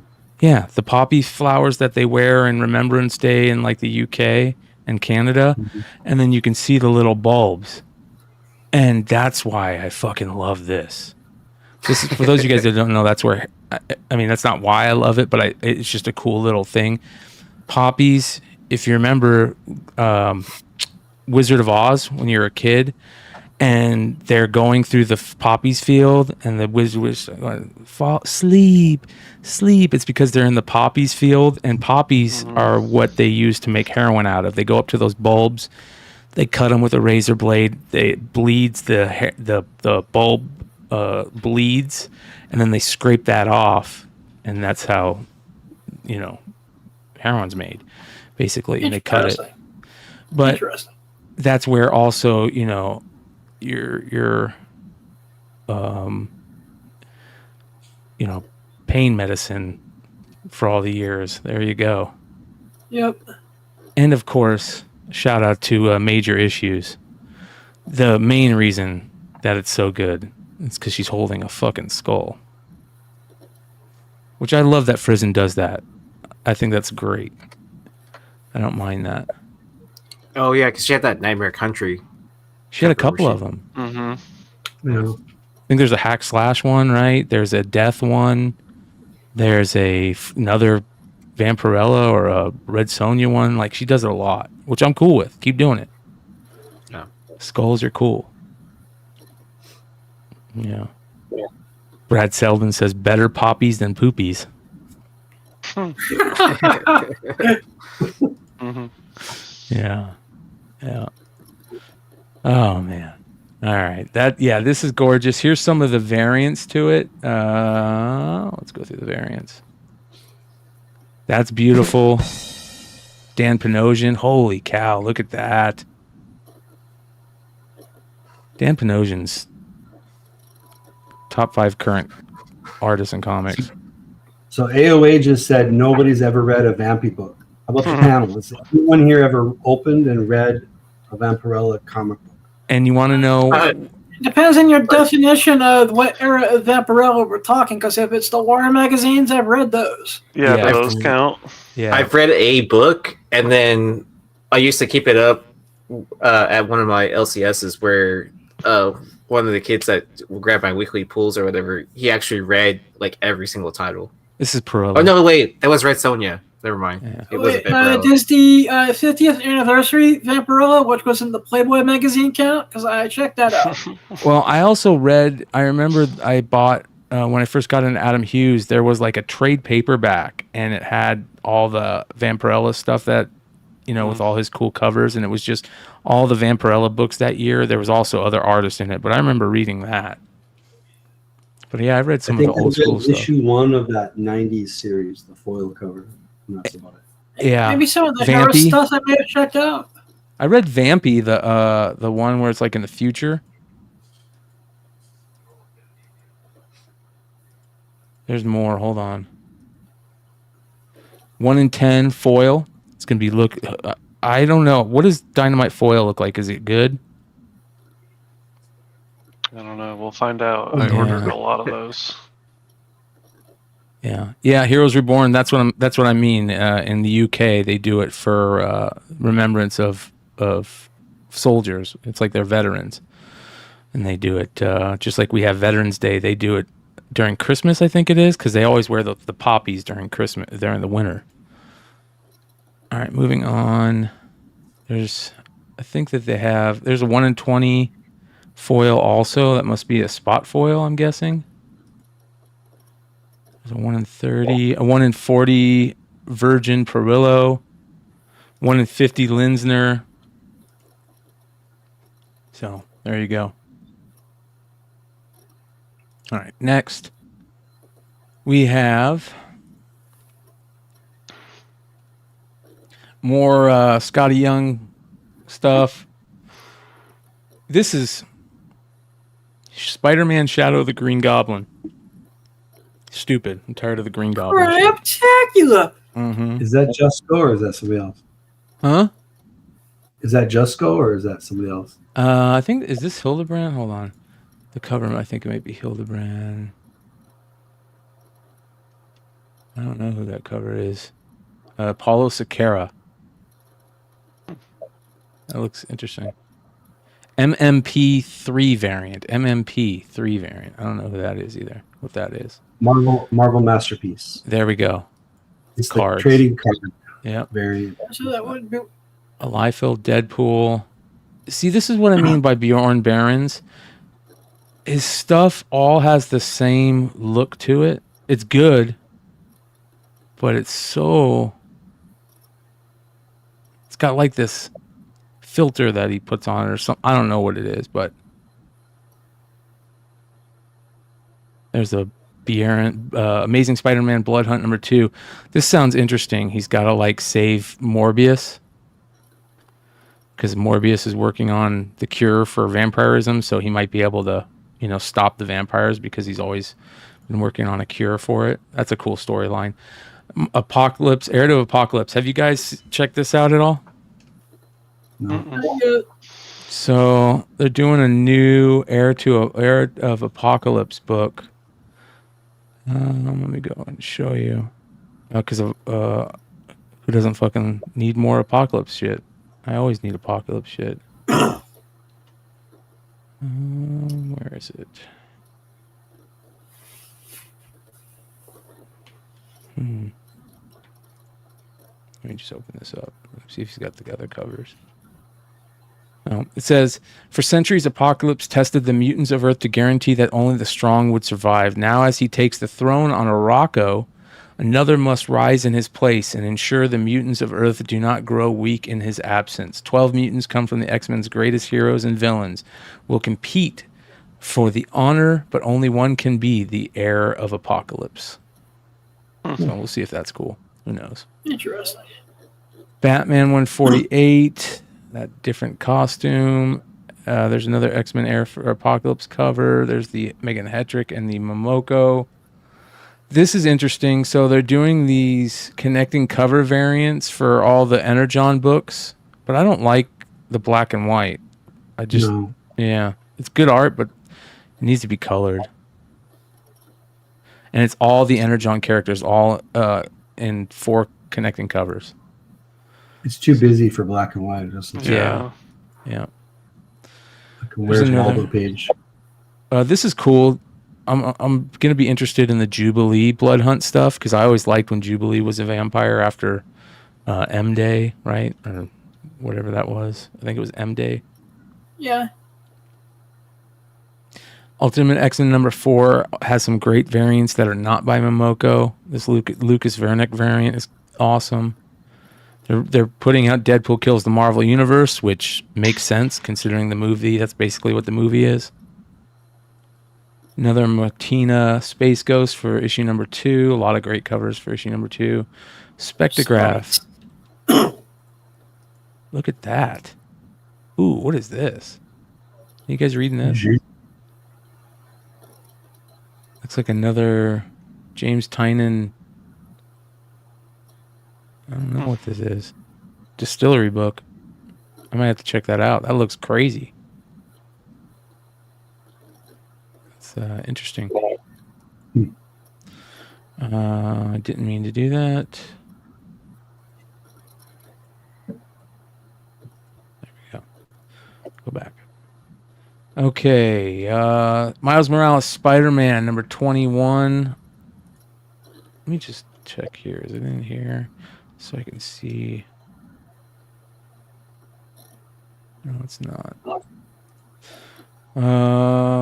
Phil Noto, Gods number 8. This is the Art Adams variant for Fantastic Four number 21. Blah. It's not that great of a Art Adams variant.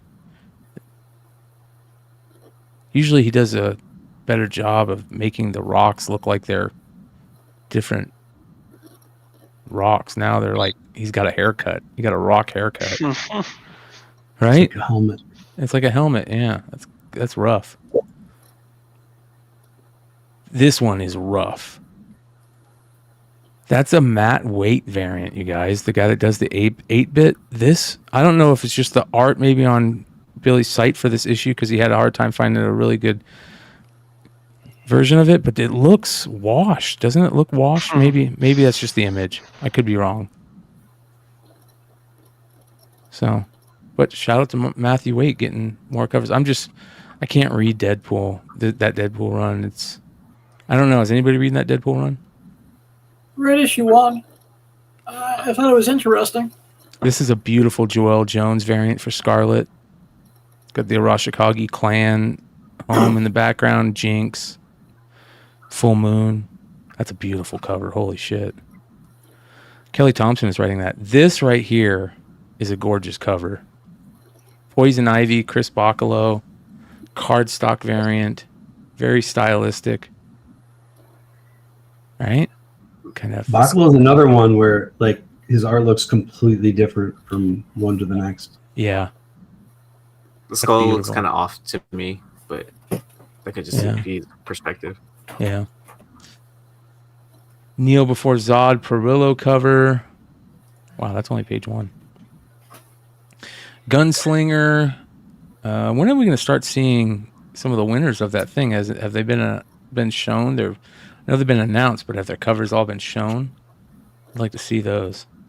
House of Slaughter 24. I heard somebody say that they like House of Slaughter better than the Something is Killing the Children storyline. Do you guys read House of Slaughter?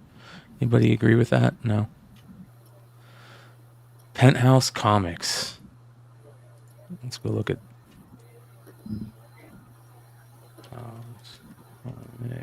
Comics 2. Is it number 2? I think it's number 3. 3? The new series is CS for some reason. CS. Number 3. Here we go. Let's just go back here.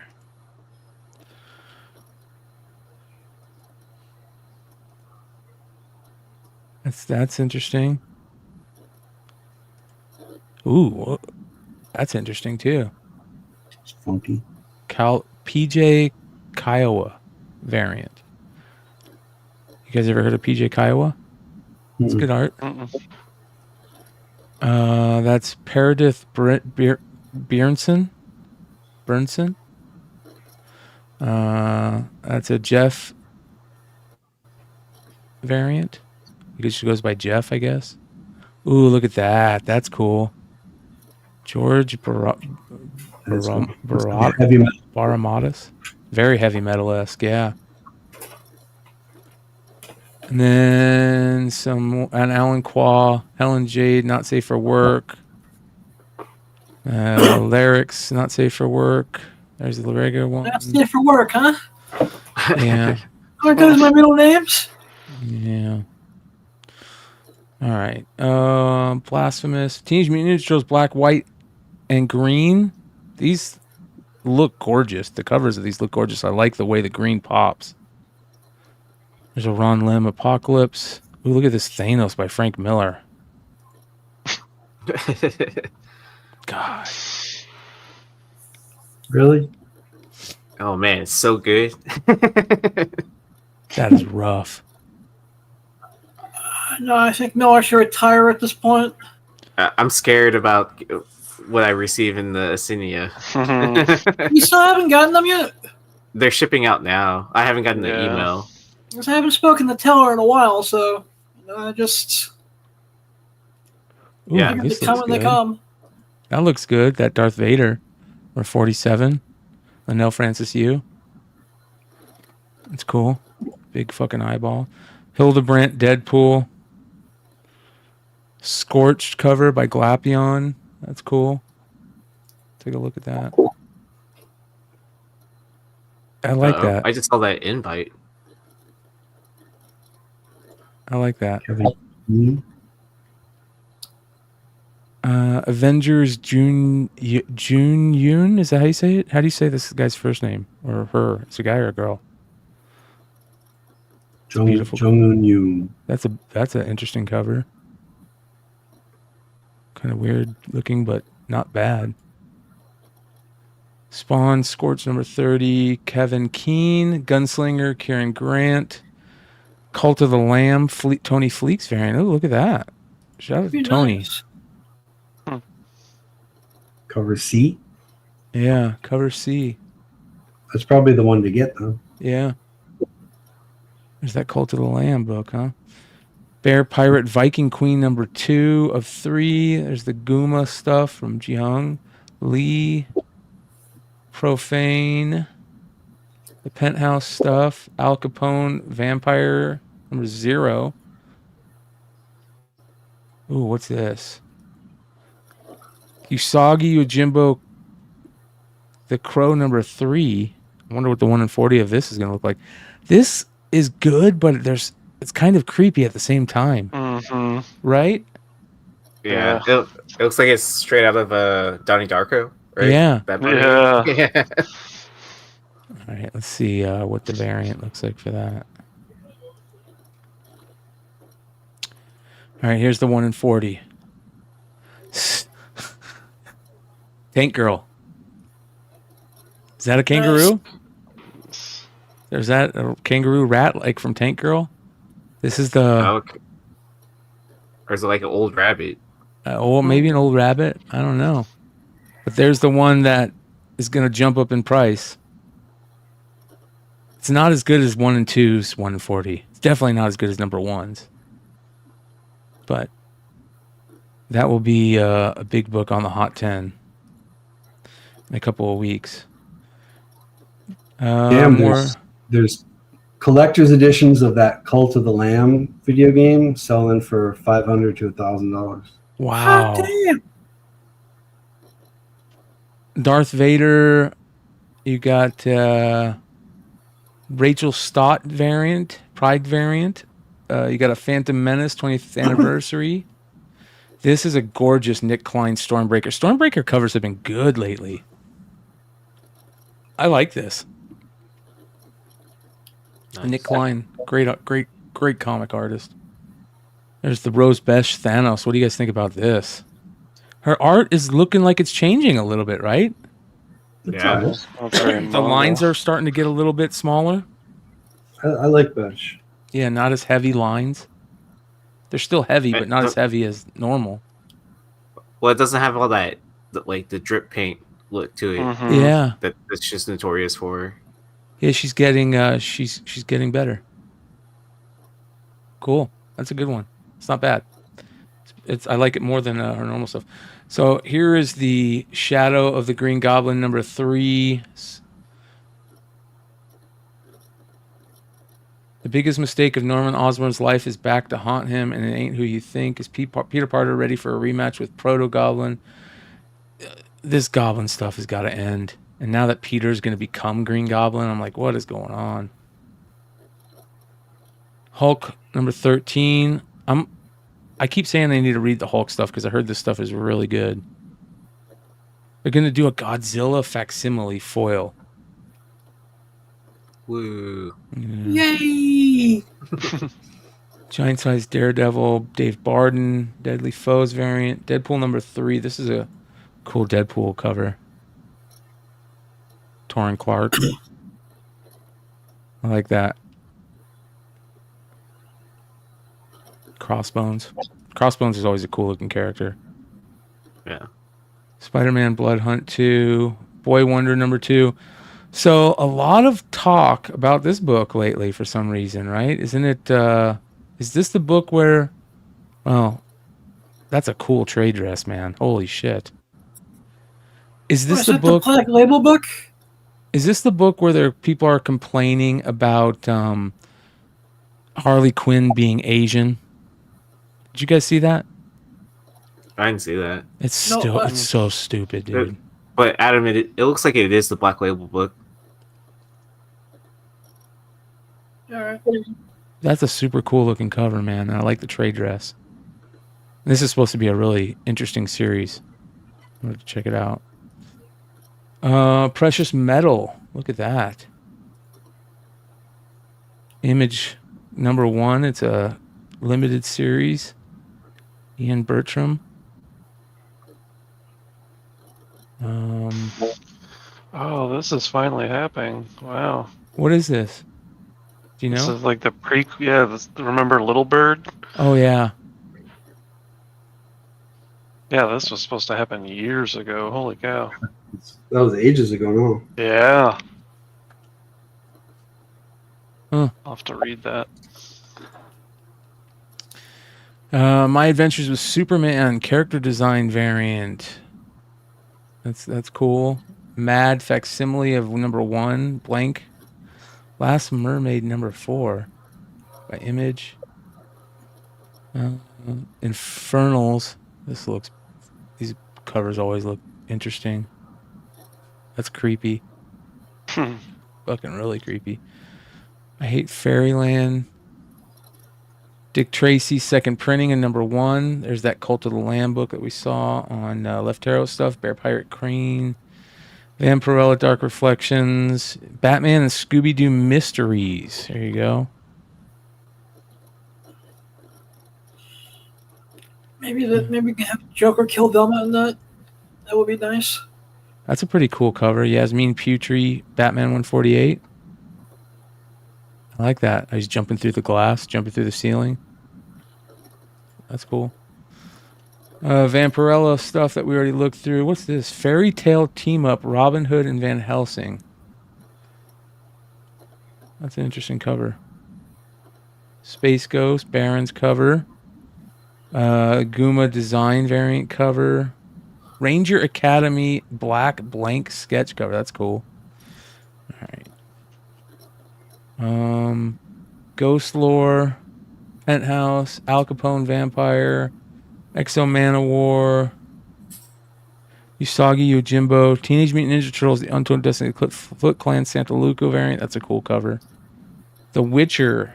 You got Corvo Bianco number 2 coming out. Thanos. Strange Academy Blood Hunt is going to be very interesting. Doctor Doom is going to be in that. Fantastic Four number 21 has that gorgeous cover. Alex Ross cover. Be a Blood Hunt tie-in.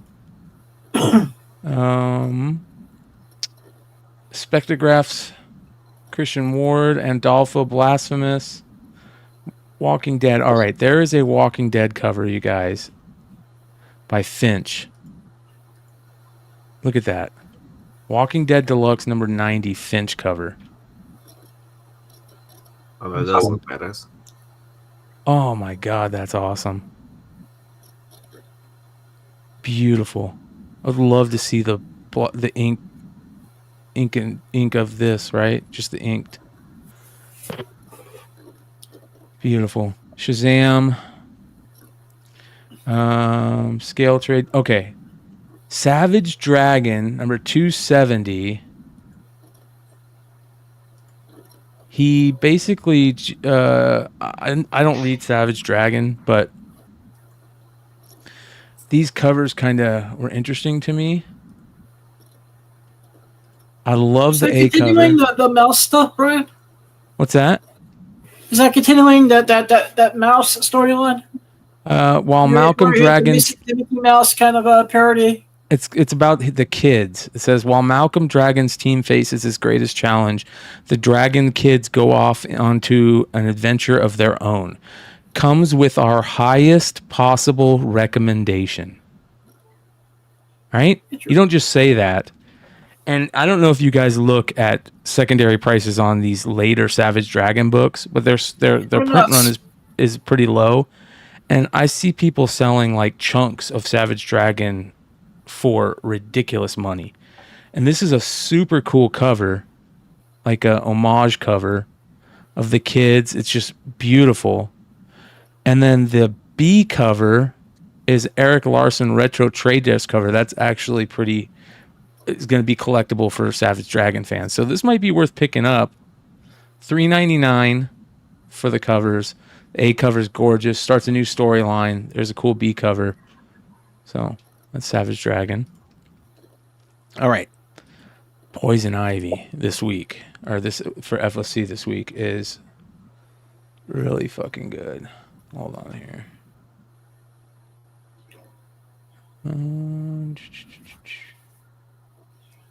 Did I miss it? Let's see here. Poison Ivy, number 23.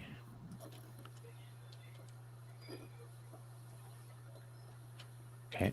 Poison Ivy, number 23. The story's kind of weird. Here's the problem with Poison Ivy. They've, just like most comic characters that like are classic comic characters that have been around forever, they fuck up their origins over and over, right? There's very few comic characters that their origins haven't been changed multiple times. Poison Ivy's origins are crazy weird. They've been changed a bunch of times, right? She started off as like a femme fatale, and the old school Batman stuff. I don't remember her origin too much from the original stuff, what she was, but it's totally different than what you think. And then she got changed. She got retconned for Infinite Crisis, back for the Crisis times, and she got put into the Swamp Thing universe. Like her origin was tied in with Alex Holland and Swamp Thing. And then she just had her origin reset again, where she like came out of a flower. She was reborn out of a flower, and there's all this crazy stuff. But the covers are just great. Look at this 1 in 25. I don't know. I can't tell if I like this, if I love it or I don't like it. It's very interesting. It's a 1 in 25 Nimit. It's a Nimit Malavia. Nimit Malavia. I've never heard of him or her. It's interesting. 1 in 25. Look at this. Frank Cho. Is it like vintage Cho or? Yeah, beautiful stained glass. His stained glass style. It's got roses everywhere. She's coming out of the rose in the middle. It's beautiful, man.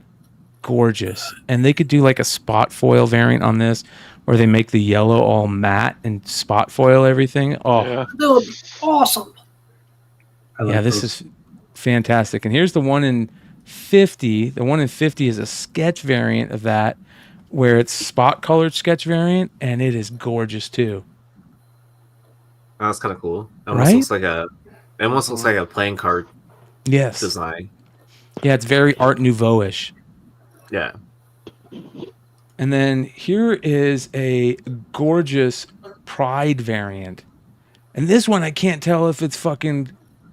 There's something about these two covers, you guys, when you see them where you're like, you know the art's good, but you can't tell if there's something that is off or you love it, or there's something with her face in this that is just... But I love like the negative space, and it's an interesting The cover. shading is Yeah, it's weird. It's there's something about it. I don't know what it is, but yeah, Poison Ivy covers are great on FOC this week. My Adventures with Superman. All right, this cover right here. you guys. Yo, I got a jet. all right, Good Tony. night, guys. Sounds good, brother. Peace. Brian, See ya. Aaron, Good seeing you, brother. Adam, good to see you.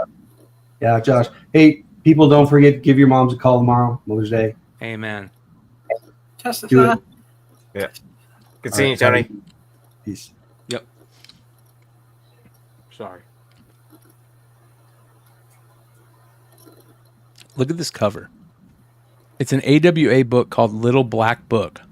It's number 4 of 4. It's a Francisco Francavilla cover.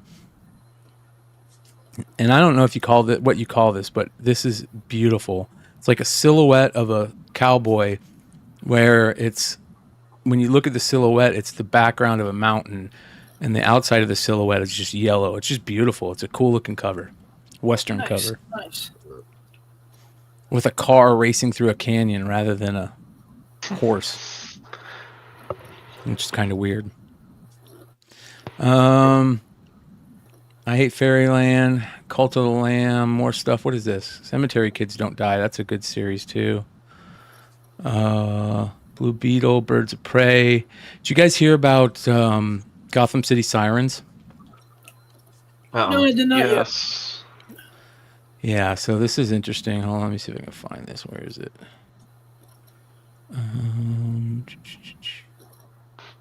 Should have. They're Nasty bringing back. Boys. They're bringing back Gotham City Sirens for August. DC's Catwoman, Harley Quinn, Poison Ivy ongoing comic book series will pause while a new 4-issue Gotham City Siren series connects the characters for an incredible month-long adventure. So, that's old school comics, right? Pause right in the middle and you do all this. Yep. But the covers are kind of interesting. That's a cool Terry Dodson. They have this connecting cover. This one's gorgeous. Who is that? I don't know who that is. That is Forbes. That is fucking beautiful. Holy cow. Holy cow. Look at that. That's a gorgeous cover right there. Huh. If that's a ratio, that's gonna be a fucking hit. That's gonna be a big hit. Big hit. All right, here's some more. This is the connecting covers. So there's the Poison Ivy. Cool Punchline Dodson cover. Very they should call this the Pride variant. She's sitting on a bunch of male strippers. Testify. Did you see the villains for this series? No. They look like those guys. They're called Oh. the Nasty Boys. That's awesome, bro. That's Nice, fucking cool. Nice. Here's the other connecting variant. So, pretty cool. Look at that. Wow. That's beautiful. Ji-Hung Lee. That's gorgeous. I think he had the pre-sale for those on his website today. Hopefully they don't fuck those Yesterday. up. That's an interesting cover. There's the Catwoman connecting. Another beautiful Poison Ivy. Dodson. That's a cool cover. Wow. They get some really cool covers for this for sure. Like Guillermo March is doing the original, so there's a good punchline too. Holy cow, man. So yeah, that's interesting. The Nasty Boys. Yeah, the Nasty Boys. It's like 4 cowboy guys with no shirts. That's awesome. That's fucking great. Hopefully the storyline is good because Gotham City Sirens needs to be something. You know, they need to have a comic or a TV show or a movie. It's just too good. You could write great stories with those characters. They already have the movie. If you want to go Rule 34. Yeah. This is interesting. This Gotham by Gaslight, they're putting it out, and they're putting out a facsimile edition, a blank cover that looks perfect for really cool sketches. It's got like the old school Gotham by Gaslight trade on it. Nice. Yeah. So that will be a good sketchbook. All right. Finally, we've got Batman 89, Batman 148, and Barbaric Born in Blood as the final FOC books that we're going to talk about this week. So there we go. Man, that Usagi is fucking weird. That's a rough book, man. Holy cow, right? Like, what the fuck? All right. I want to get into, of course, some drama. I got at you, McClay. I hope this makes your comic book drama, because these dudes, goofy ass dudes. Into the news. Into the into the But let's get down to business. All right. Starting off with some interesting drama that I'm glad Josh is here for this, because this was in our Discord and we talked about it last week and it got talked about live on air. And it turned into the greatest Discord talk that just totally opened my eyes. And if you guys don't know what we're talking about, it is the Greg Land 5 fingers, but people are calling it 6-fingered variant. And when I first looked at it, I was like, okay, maybe. But then it started going into the Discord and this Roy Lichtenstein piece popped up, and it's right. It is the little flap, I guess you would have right here. You know, when you crunch your hand, and some people have bigger flaps than other. It's like the fat of your bottom of your palm. But more important than that, you guys know that I'm a huge Billy Tucci fan. I love our boy Billy Tucci, but we got to ask him what's going on with this cover. You know, it's very interesting to have 1, 2, 3, 4, 5, 6 fingers there. I wonder how that happened. Like,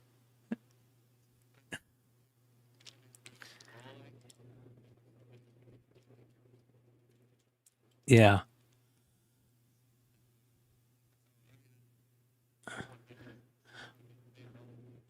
Past coloring, inking. Yeah, it's just weird.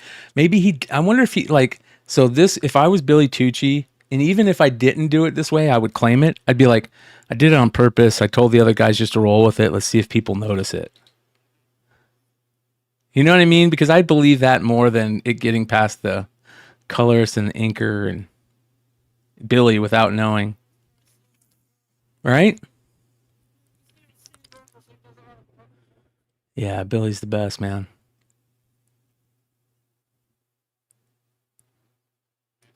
There we go. Sorry, you guys. Here we go. My bad. We're back. So anyways, this is the Billy Tucci 6-fingered variant where, like Josh just said, they just keep drawing. But, yeah. 5 fingers and a thumb. But that wasn't the only one. There's plenty of them out there. And as Josh says in the Discord, way before way before AI, right?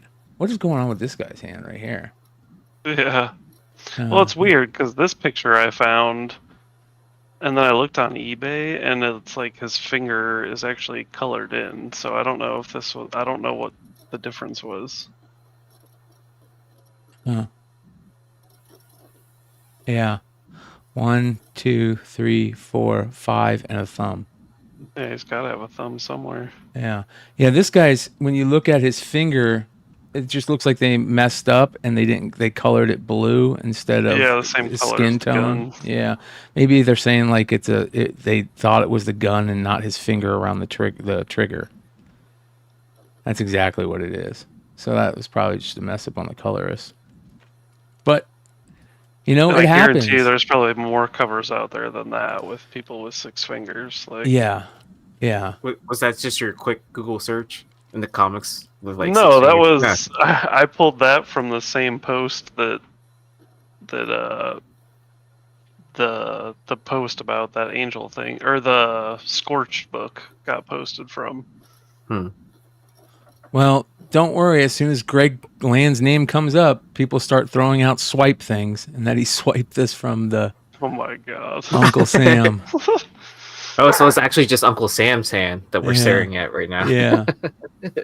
Interesting. Yeah. So, but here's the other covers for if you guys are interested in X Factor. But yeah. So, very interesting. But more importantly than that, there is something very interesting. If you guys watched the John Tyler Christopher. Yeah. If you watch the John Tyler Christopher interview, right? But right as we got into the unfiltered period of the show, he brought up the fact, I asked him, I said, what are his thoughts on if, like, when you do a cover and Marvel or DC or the publisher offers other retailers the chance to do that foil cover, and they don't reach out to the actual creators who actually have their own comic stores or retail shops to do their own covers. And he was like, yeah, man. And he started talking about basically this cover, saying that, hey, it's coming out again, this and that. And sure enough, for Wolverine #1 from the Ashes, A New Beginning, these are all the covers. And some of these are rough. Look at this. This is a John Romita Jr. Oh, and then this is the Mike Zeck hidden gem variant. This is the Clayton Crane that I talked about earlier. That is god awful. That is not good, Clayton Crane. Yeah. Not good. This is a good Kari Andrews. I like this. Really good. I love how Kari Andrews does that. He does that old school nostalgia feel to it with the trade and the corner box, and that's a good cover. This is the A cover by Martin Coccolo. But the reason why I bring this up is because this is what John Tyler Christopher, JTC, was talking about. Here's his, book that was a big book, C2E2 book. Should never be reprinted. It got reprinted by was it Lamole? Yeah, probably. Oh, the foil one? Yeah, the foil one. Was there a Mexican foil of this? I think there was. And then now they're reprinting it as this, which is very interesting. So, yeah, man, that JTC interview was very, very candid, and it's really cool to hear a creator give that type of interview. So if you didn't see it, go check it out. It was last Tuesday's industry show on Beyond Wednesdays on the channel. So, man, they're gonna just reprint everything that they can now. So Jordan says, yeah, the Mexican foil. So there was maybe a Mexican foil, but. So there you go. Yeah. No little box with the number written in on it. It was for El Cuento Mundo, and it was printed by Panini. Okay. All right. And then on that same episode, you guys, we talked about the Free Comic Book Day, because it's been Free Comic Book Day. And there's a sad story about the creator of Free Comic Book Day, Joe Field. And Joe Field owns a comic book shop in California called Flying Color Comics. Again, this is the guy who created Free Comic Book Day. And he put out a post saying this is going to be the last Free Comic Book Day because he's shutting down his store. And it's a sad story that a lot of retailers face when you're renting a spot in a plaza or whatever, and you don't own it. The person can, when your lease is up, they can tell you to get the pack in, and you got to go. And this is kind of ridiculous because the second that people hear this happening, the rumors start coming out, and this is fucking funny. This is so stupid. Woke Bagels blamed for Flying Colors comic shop closing in California. Huh? This is so dumb, dude. Joe Fields told the Mercury News, when our last lease expired, our landlord would only give us 3 years and gave us no option to renew. That lease expires in January 2025, and I tried to get an extension, but was told the owner's end of the center really wanted to put in a bagel shop. I can't tell you how many sleepless nights this has given me and my wife, Libby, the co-owner of Flying Colors. And then Rich Johnson of Bleeding Cool writes, the usual folk have stated that this is down to some perceived quote unquote wokeness from DC and Marvel Comics regarding their products in recent years that are destroying the industry, and usually based on a new Warriors comic that Marvel didn't publish, or the 5G line at DC that was also never published, or possibly a cover of joke issues of Captain Marvel and She-Hulk from 5 years ago. And while comic book stores come and go for a variety of reasons, such folk generally only focus on the comic shops that go for some reason. It's probably woke bagels as well. All rainbow flags and pronoun toppings, neutral gender fillings, I don't know, something like this, maybe, I'm not really sure. And I don't always love Rich Johnson's sarcasm and his tone. He was right on the nose there. Fucking A, he is, man. Good for him. And way to fucking make fun of this, because if this is what people are saying, this is so fucking goofy. So Joe, goofy. Excuse me, Bryan, because I actually know Joe. Okay. I've known him for about 30 years. Wow. He's a really good retailer, and he really knew how to run a comic shop. So hopefully he gets a new location. Yes, he will. His whole He's already family announced. is wonderful.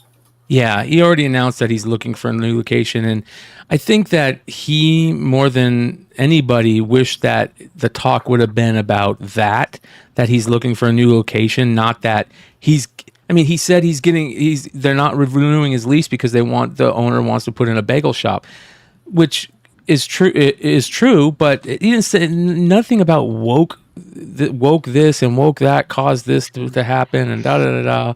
It's so fucking silly. You guys know me. I do think there is a quote unquote woke thing that happens, for whatever you want to call it. It's the best use of the term to explain it. But this is going a little too fucking far. This is pretty fucking silly. So I think it's a what? I said I love bagels. Fucking A, man. Who doesn't Bagels love are the bagels? bomb, no? I don't get why people didn't have that narrative. And I think maybe he probably should have pushed that a little bit more, but I don't put any blame on him. I don't know the guy. You, Adam, I trust you when you say that he's a good dude. I haven't had contact with him in about a good 10 years because life happens. And, yeah. But back in my early career in the mid 90s, he was always very helpful to me, and that's cool. I would not have opened the shop that I had for 2 years if it wasn't for some of his advice. Oh wow, yeah, that's cool. I ran a small shop in my college campus for 2 years from like 2000 to 2002. Wow. I did not know that, Right Adam. inside was right inside my college dorm. Oh, wow. Hey, man, so they wanted to do, coffee and stuff in the dorm, and I was like, I'll run it, but just let me sell VHS tapes and sell some comics. Yeah. What was my conditions? That's cool. Very cool. It says, but Flying Comics isn't even going, not permanently at any road. Joe Field is looking for a new location. He's only losing the current one because his landlord has other plans for the location. Joe Fields writes in his response to some of the nonsense, quote, let's be clear. Flying Colors is not, in capital letters, not going out of business. We will be moving to a new location in the coming months. In the meantime, we'd still like you to go see our Oak Grove Plaza location. If you love comics, then support your local comic shop. Amen. Amen. And this whole fucking woke bagel story is fucking cheesy. Super stupid. So. I mean, cream cheese. Sorry. The same thing happens like to a lot of places, right? Like music venues and stuff like that. Like CBGBs, right? They were always renting from NYU for as many years as they were open, and then like right before they were closing, like they had multiple opportunities to own their location, but they never did. Just probably just not having enough capital to do so. And then his health, the owner, his health became a problem too as well. But then there was talks of opening a location in Vegas to look exactly like the one in New York. But yeah, it was more bullshit. All right. Another thing that I want to talk about. $2 million worth of cards stolen from a hotel, you guys. Holy shit. As reported by Sports Collector Daily and Jeff Wilson, over $2 million worth of baseball cards are believed to have been stolen from a hotel before the Strongville Sports Collector Convention. When a Memory Lane employee arrived to pick up a shipment of delivered via FedEx, the box could not be located. The missing cards include graded T206s, 1914 Crackerjack baseball, and more vintage cards. This is fucking crazy, dude. This is just nuts. Let me see if we can find some more posts about it. Collector Daily Dawn Cards Hotel. I hate thieves. They're fucking terrible, especially when they steal collectibles that have memories attached to them, which a lot of these things do. Says here, some of the cards are exceptionally rare with only a small number of copies known to exist.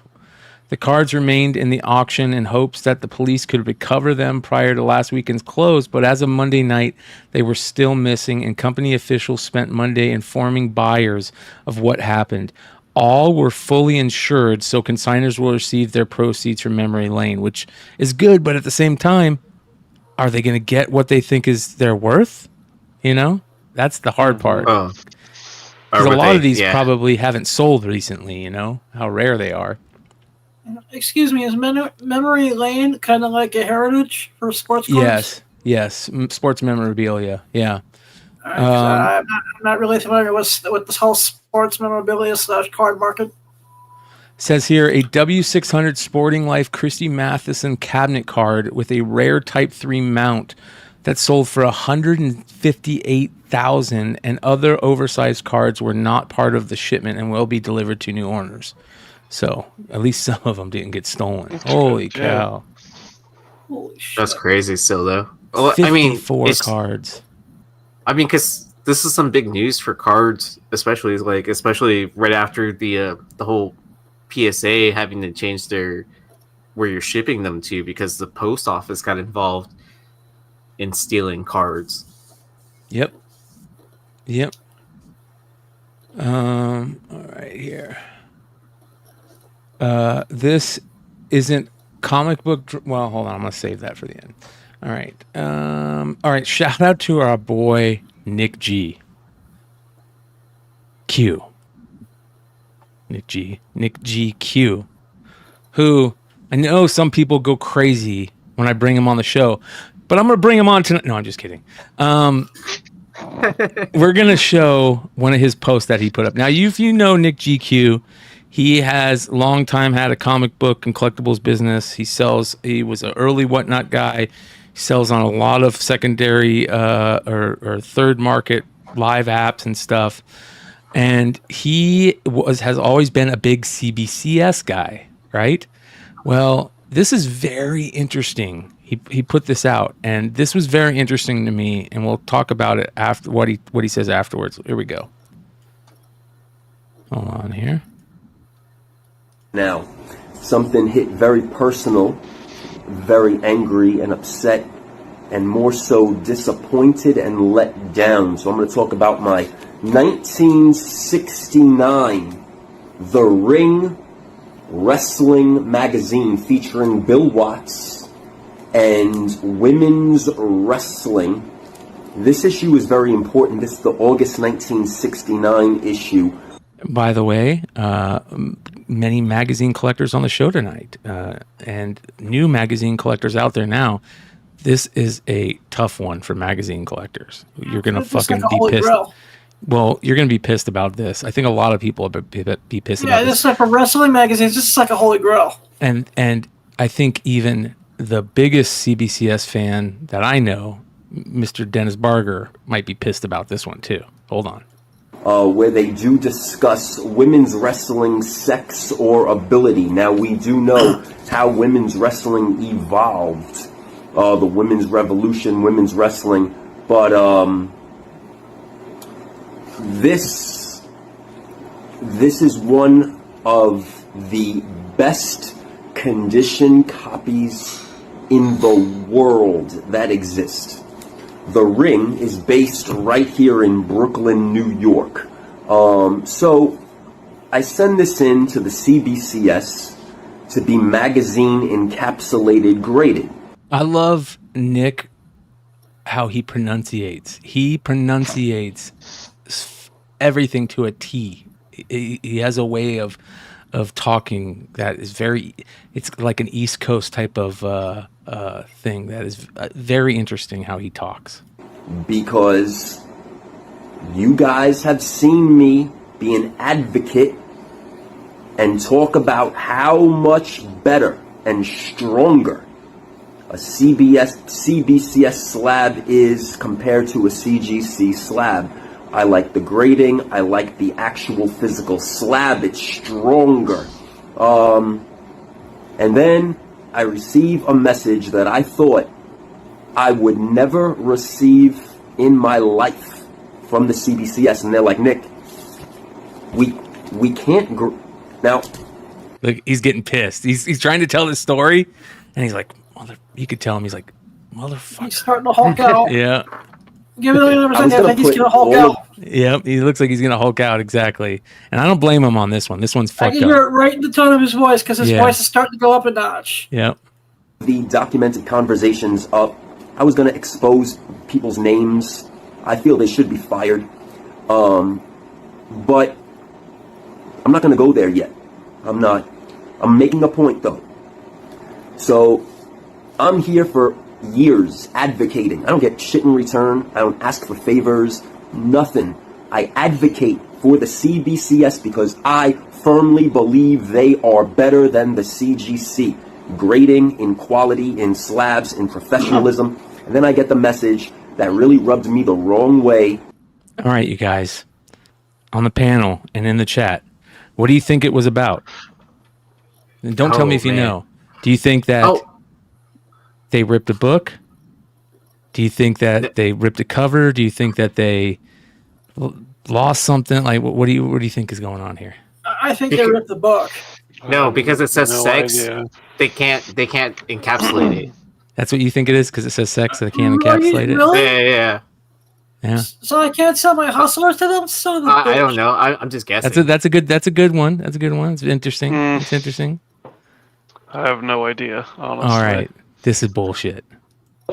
And possibly changed my mind on the dynamic and the internal structure of that company right now. And I'm going to say it verbatim. I was then given a message saying, Nick, we cannot grade your magazine because we don't have a person staffed with the knowledge to authenticate, validate, and grade the book. Now there's the red flag of all red flags. Holy cow. And you're asking yourself, why is that the red flag of all red flags? He nails it right here. Now you're owned by Beckett. I want to word that correctly. Beckett's now involved, right? I reply back now very seriously. You guys know how I get. And I'm like, CGC grades them no problem. Are you telling me that you are not better, or if not equal or better in expertise and professionalism as the CGC? Great fucking response. Holy shit. Nick GQ. I was like, he's right.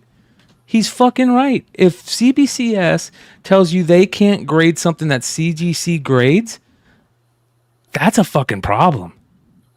That's a problem. Yeah. Or at the very least, like, contract out someone that can't, because find somebody that you trust. Yeah, that you can authenticate it. You can have anyone grade the magazine itself. It's a sports magazine. Beckett's involved. You should be able to grade sports magazines. They grade sports magazines constantly. Mm-hmm. It continues. Right. With that much of a resource. Yes.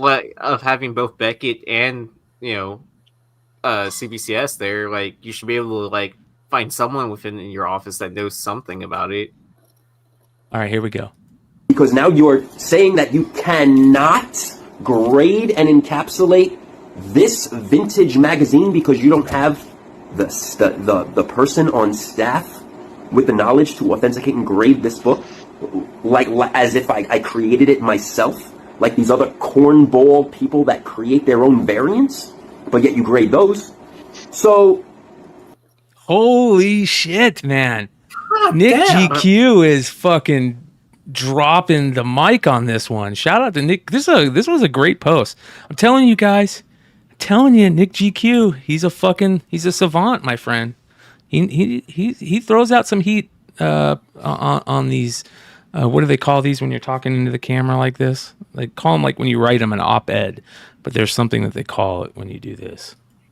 Then I send screenshots of all the CGC Ring magazines. I send them the Brooklyn, New York address with the phone number directly to Ring. So now you have head graders over there. You guys know who they are. I don't have to drop names and embarrass them even further, which I should. I'm not going to do that yet. And then I get a reply back to that saying, we're sorry, we again don't have the staff to do that, to grade and encapsulate and validate the authenticity of this. We're going to send you a refund and send it back to you. I washed my hands of the CBCS at that time, so I replied back, and I specifically said, make sure your whole staff has the popcorn ready, because I will make this public. With that being said, as a lesson now, for that company to have given me that reply, that they cannot grade and encapsulate this vintage Ring Wrestling magazine from August 1969, shows me that they are not on the professional level.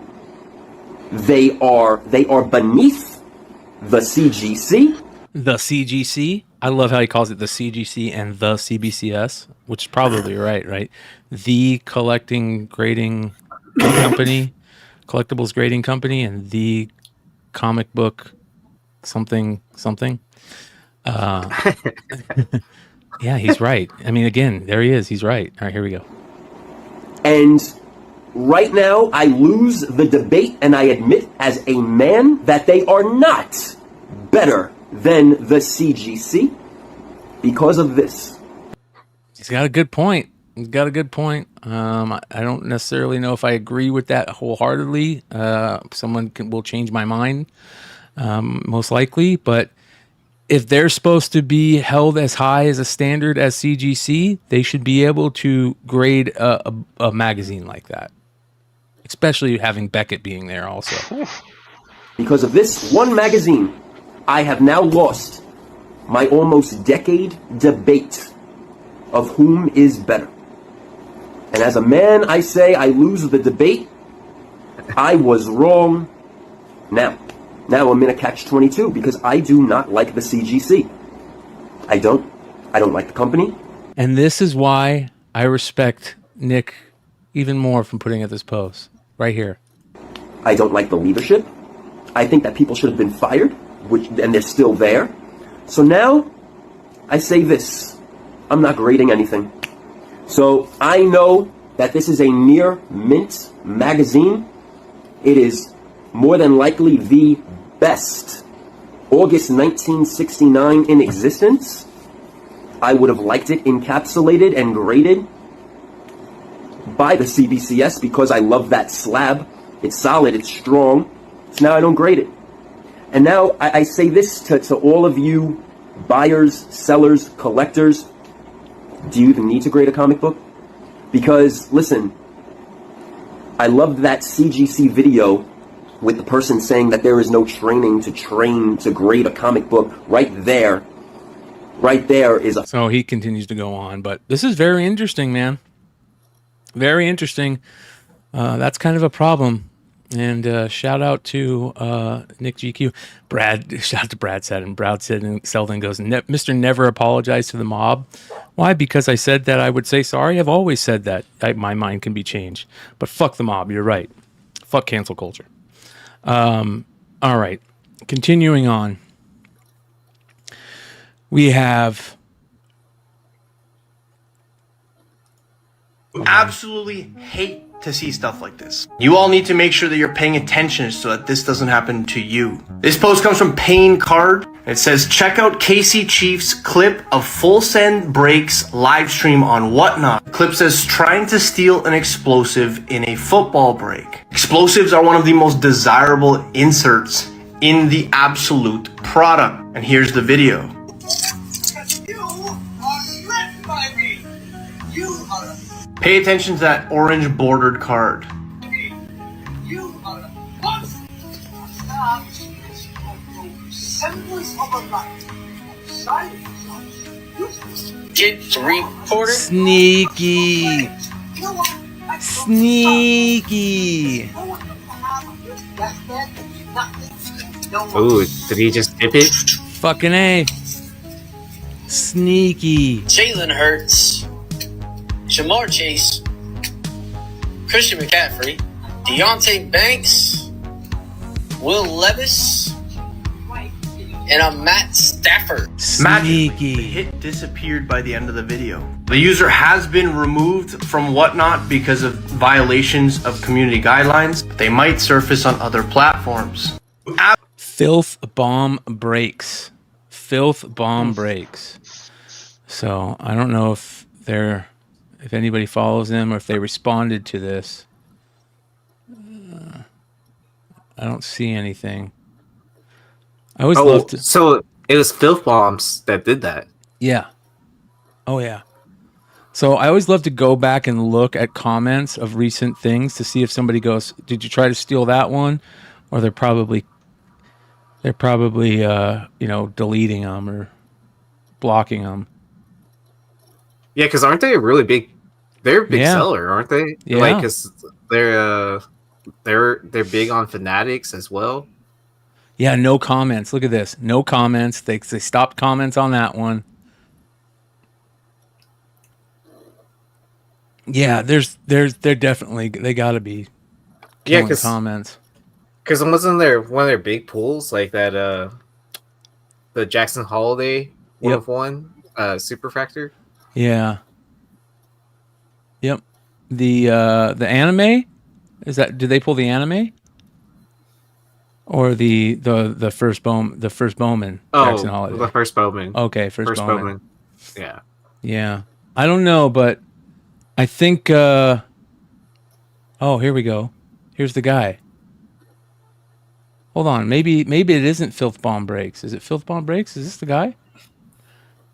Oh no, it isn't Filth Bomb Breaks. So Filth Bomb Breaks is the guy that is talking about it. So let's see who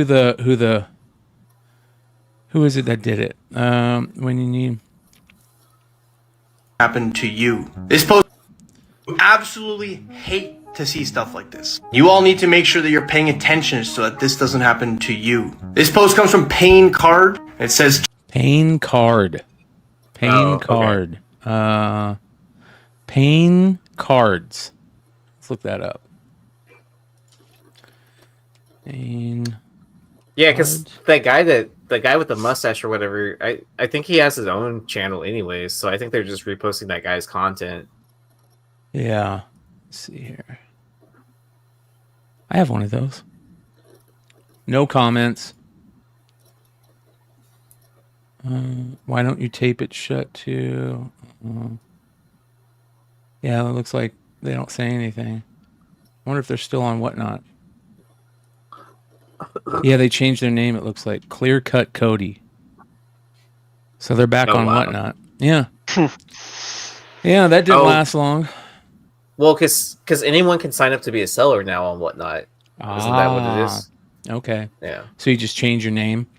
So you just rebrand it and then, start a new email address, start a new account? Is that basically what's happening now? Yeah. Yeah. Well, that's pretty fucking sad. While your main account's being investigated, it's like, hey, check out Casey. Yeah, that's sad. All right. Tom Brady had one of the best responses ever. He was getting shit because people got up there and made fun of his ex-wife, and I guess he wasn't saying anything. So this is the quote from him. I just want to be sure I understand the outrage. Netflix offered to pay me $25 million to attend an event where comedians ripped my ex-wife for cheating on me with her jiu-jitsu instructor, and people are wondering why I allowed that? Give any divorced dad the same option and get back to me on that. Fucking GOAT comment right there. That's awesome sauce. Right? Has anyone seen the roast yet? I haven't watched it yet. Yeah, it's pretty good. I saw bits and pieces. It's pretty. There's some parts crazy. there's some parts that are a little cringy, but there's some interesting stuff. I would say like the Charlie Sheen roast. Yeah, like the good roast people, Hinchcliffe and those guys, but yeah, man, very interesting. So I think they even had a bunch of his teammates there giving him shit. I know Gronk did some funny stuff. So, but yeah, man, I love that comment. That's a great comment. And finally, we're going to end comic book drama alert with a non-comic book drama moment that is, I can't tell if it's funny, cringeworthy, or just pure greatness. Turn around. She has no idea. Oh. She has no idea that This girl doesn't realize that her phone was hooked up to the TV at Bluetooth, and she was going through her social media and texting another dude while her boyfriend and her boyfriend's friends were in the room looking at the TV. Oh, wow. Stop it. So Stop she's it. like, Stop So it. which one is it? Which one is it? Oh my god. Hey, we should tell her. That's her. Are you kidding? This is amazing. Was that my boyfriend? Is that what you guys saw? I'm sure there's some explanation. She's hooking up with her boyfriend, with her friend's boyfriend. A hotel room? Wait, how do you know that's... Wait, my heart is racing. Wait, seriously? No. We're over. Can you turn it off? Because we're just jumping to conclusions. She's texting her friend's boyfriend. I think you play out. I don't. I think what's happening. So you have all the information. Yeah. Just give it a minute. I mean, I feel that. He feels. Don't look. It's not getting any better. Like I hoped it would. Yeah. I'm like really not okay. This is worth it. It's gonna be Hey, can we turn it off? No, this is evidence. I'm not. No, I need to work this so we can have. They're like half of them are like, this is cringy now. This is cringy now. The girl that her boyfriend, the girl that her friend is talking to, her boyfriend is like pissed. The other couple of the other people like, this is fucking classic. This is going to be a huge fucking social media post. This is crazy. And I thought it was staged too, rated R. That's the first thing I thought was it was staged, right? That's the first thing I thought. Evidence of this. And she needs to know. Like that's a lot. That's a lot of emojis. No, I just think there's. That is a lot I get of that, emojis. but like out of context, I just think that he just doesn't. Wait, guys. The one dude's like, fucking stop this. Don't do it. Don't do it. She's coming in here soon. Tony's. Turn around. She has no idea. So I don't know what happened after this. If people know if this is staged or not, let me know. Because this is fucking classic karma right there, you guys. And karma happens on every level, not just comic book karma. And that was classic karma, ladies and gentlemen, for sure. So that being said, that is the end of Drama Alert. And yeah, we know how we do these things. Can you hear me out there? Hey, man, don't be squirting water at me. I'm gonna fuck your girlfriend, pal.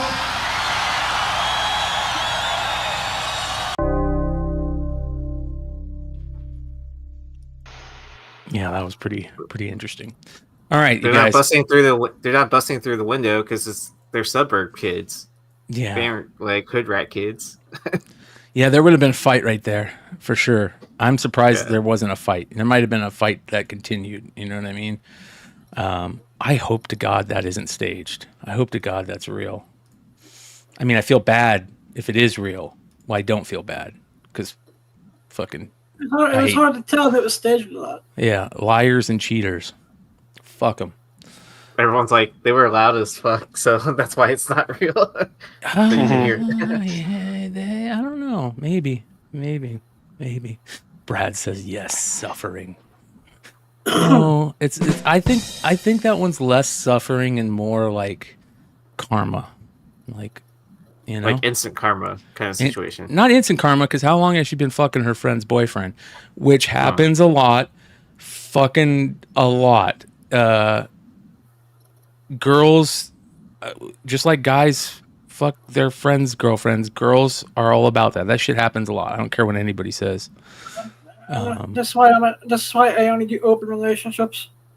Yeah, girls are just as scandalous as dudes, just as scandalous. So, all right, you guys ready for some comic book pickups? Because I got to go grab my pickup. It is fucking awesome. Does anybody want to go first? Anybody got pickups to talk about first? Check 1, 2.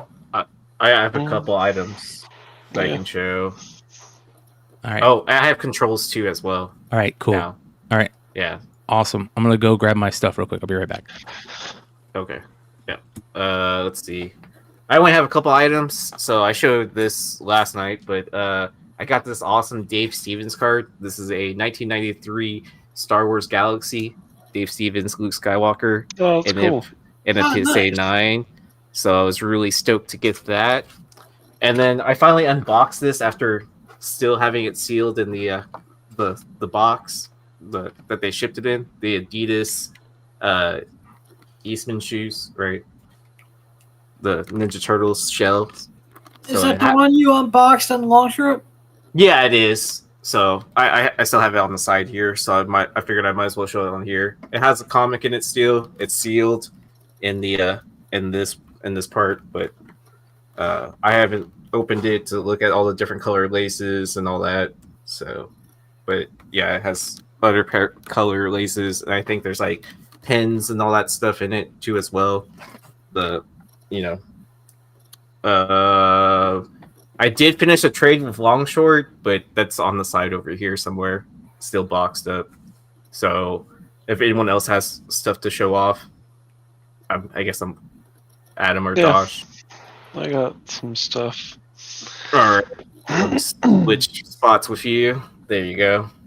All right. So I think I picked up like 6 of these. Nice. The initial free comic book day thing. And then my buddy in Spain sent me these. I'm not sure.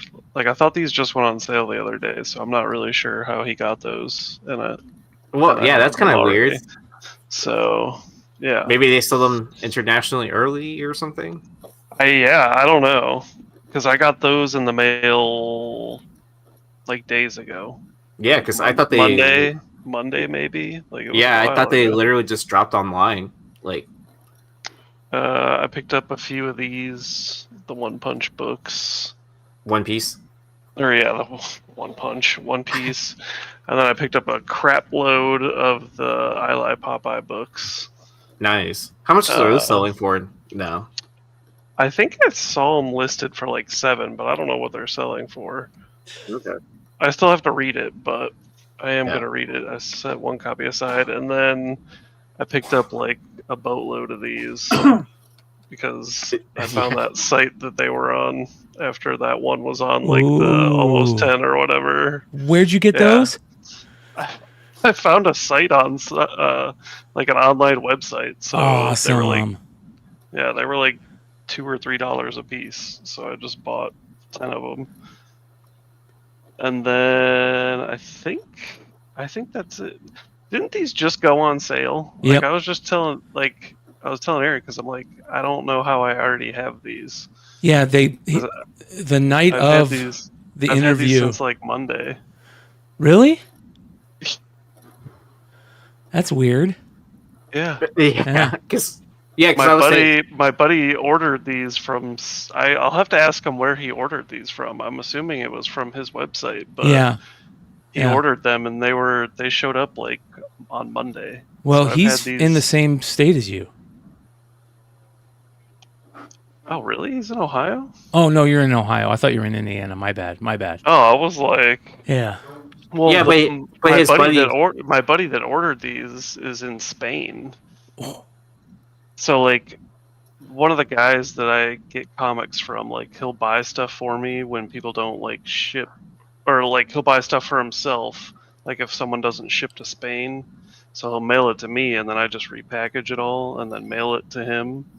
Yeah. So somehow he already ordered these, and they already showed up at my house. Like nice. 5 days ago. So yeah.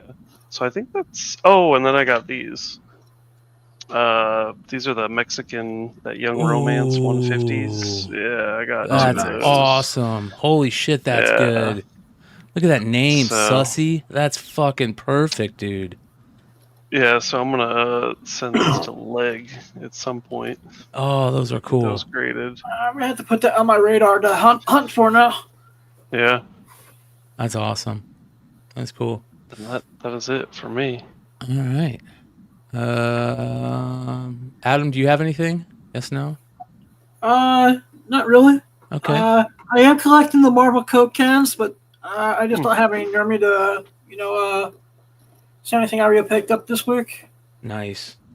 All right, so this is an older pickup that I didn't realize what I had, and I showed these to the guys before the backstage.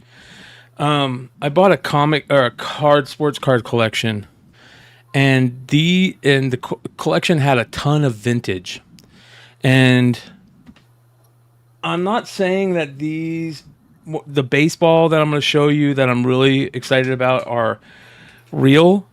They feel real, and I'll tell you why, but I'm still holding it out there that they could be fake. But in the vintage, I found a bunch of cards that I didn't see. Starting off with some old vintage football, right?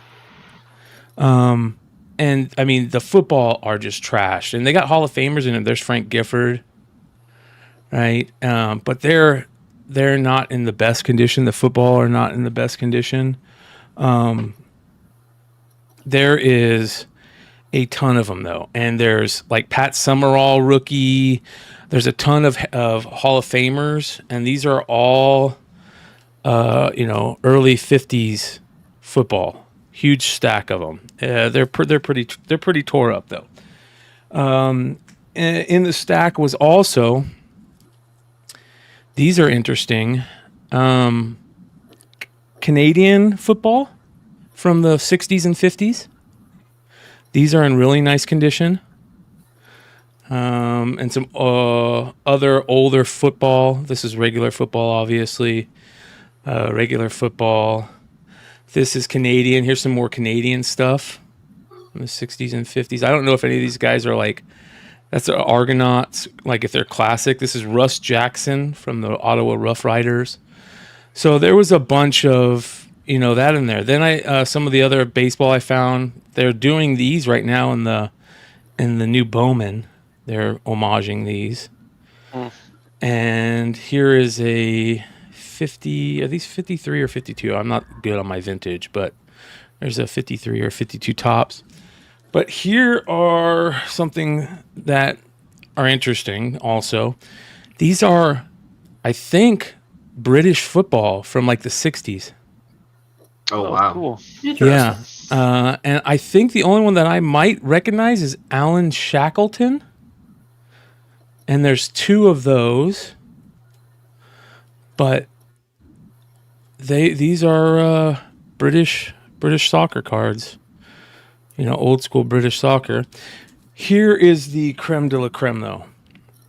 And the reason why I think they're creme de la creme is because I think they're real. They have this feel to them. They're kind of like rough. They almost feel gritty. They have a smell to them, like they smell old. They're in pretty decent condition. There is some chipping on them, though, on some of them. What is this, 52 Bowman? 53 Bowman, the famous the famous Ted Williams year. There are a shit ton of them, you guys. And hold on here. So, are you soaking them in Kurt's card juice or not? Not yet. I'm just messing around. I mean, Hall of Famers, I have a ton of them, and they're in pretty damn good condition. And just to be safe, I'm going to take them into a shop, and there's a shop here I don't know, hope it's still here, but it used to be just Main Vintage. I mean, these are crazy. I got a ton of them, and Hall of Famers also, like Duke Schneider, real big names. And I just got a fucking stack of them. I mean, this is about half of them that I'm showing you right now. All the Hall of Famers are downstairs.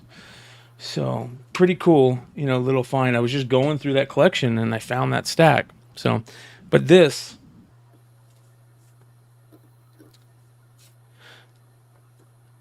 I'm pretty open with the amount of money this channel makes, right? If I'm lucky, the channel will pull in with members, with the people who pay the members fees every month. Thank you to all you guys and gals, if there's any gals that do it. And all the people that give super chats and quote unquote ad revenue, which I never get because I'm always demonetized, but mainly from the members and the super chats. I make about $200 a month, sometimes close to $3. And it's not a lot of money, but I never talk about it because I love doing this. It's a hobby for me, and that $200 to $300 will pay for the StreamYard, and it'll pay for the editing program, and it works. But the cool thing about doing this is that the community will send me stuff, right? And a few weeks ago, we were talking about a book that was on the market report. And I had said, man, that is one of the books that is one of my grails I wish I had, but I want an unsigned version. And we talked about it a little bit and this and that. Now, I want to preface this by saying this. I'm not a fan of the Walking Dead TV show. I'm a huge fan of the Walking Dead, the comic book. I totally put it off for the first 10, 12 issues. I was a Battle Pope fan, and I thought zombies were dumb, were cheesy. But it was so smart. And when I finally realized that what the storyline was about and that The Walking Dead wasn't the zombies and this and that, and then they got to one of the most amazing storytelling comic book moments in all of comics, and that was the Negan storyline. From when he is introduced to the point where he's dealing with Carl, it's just such a classic story.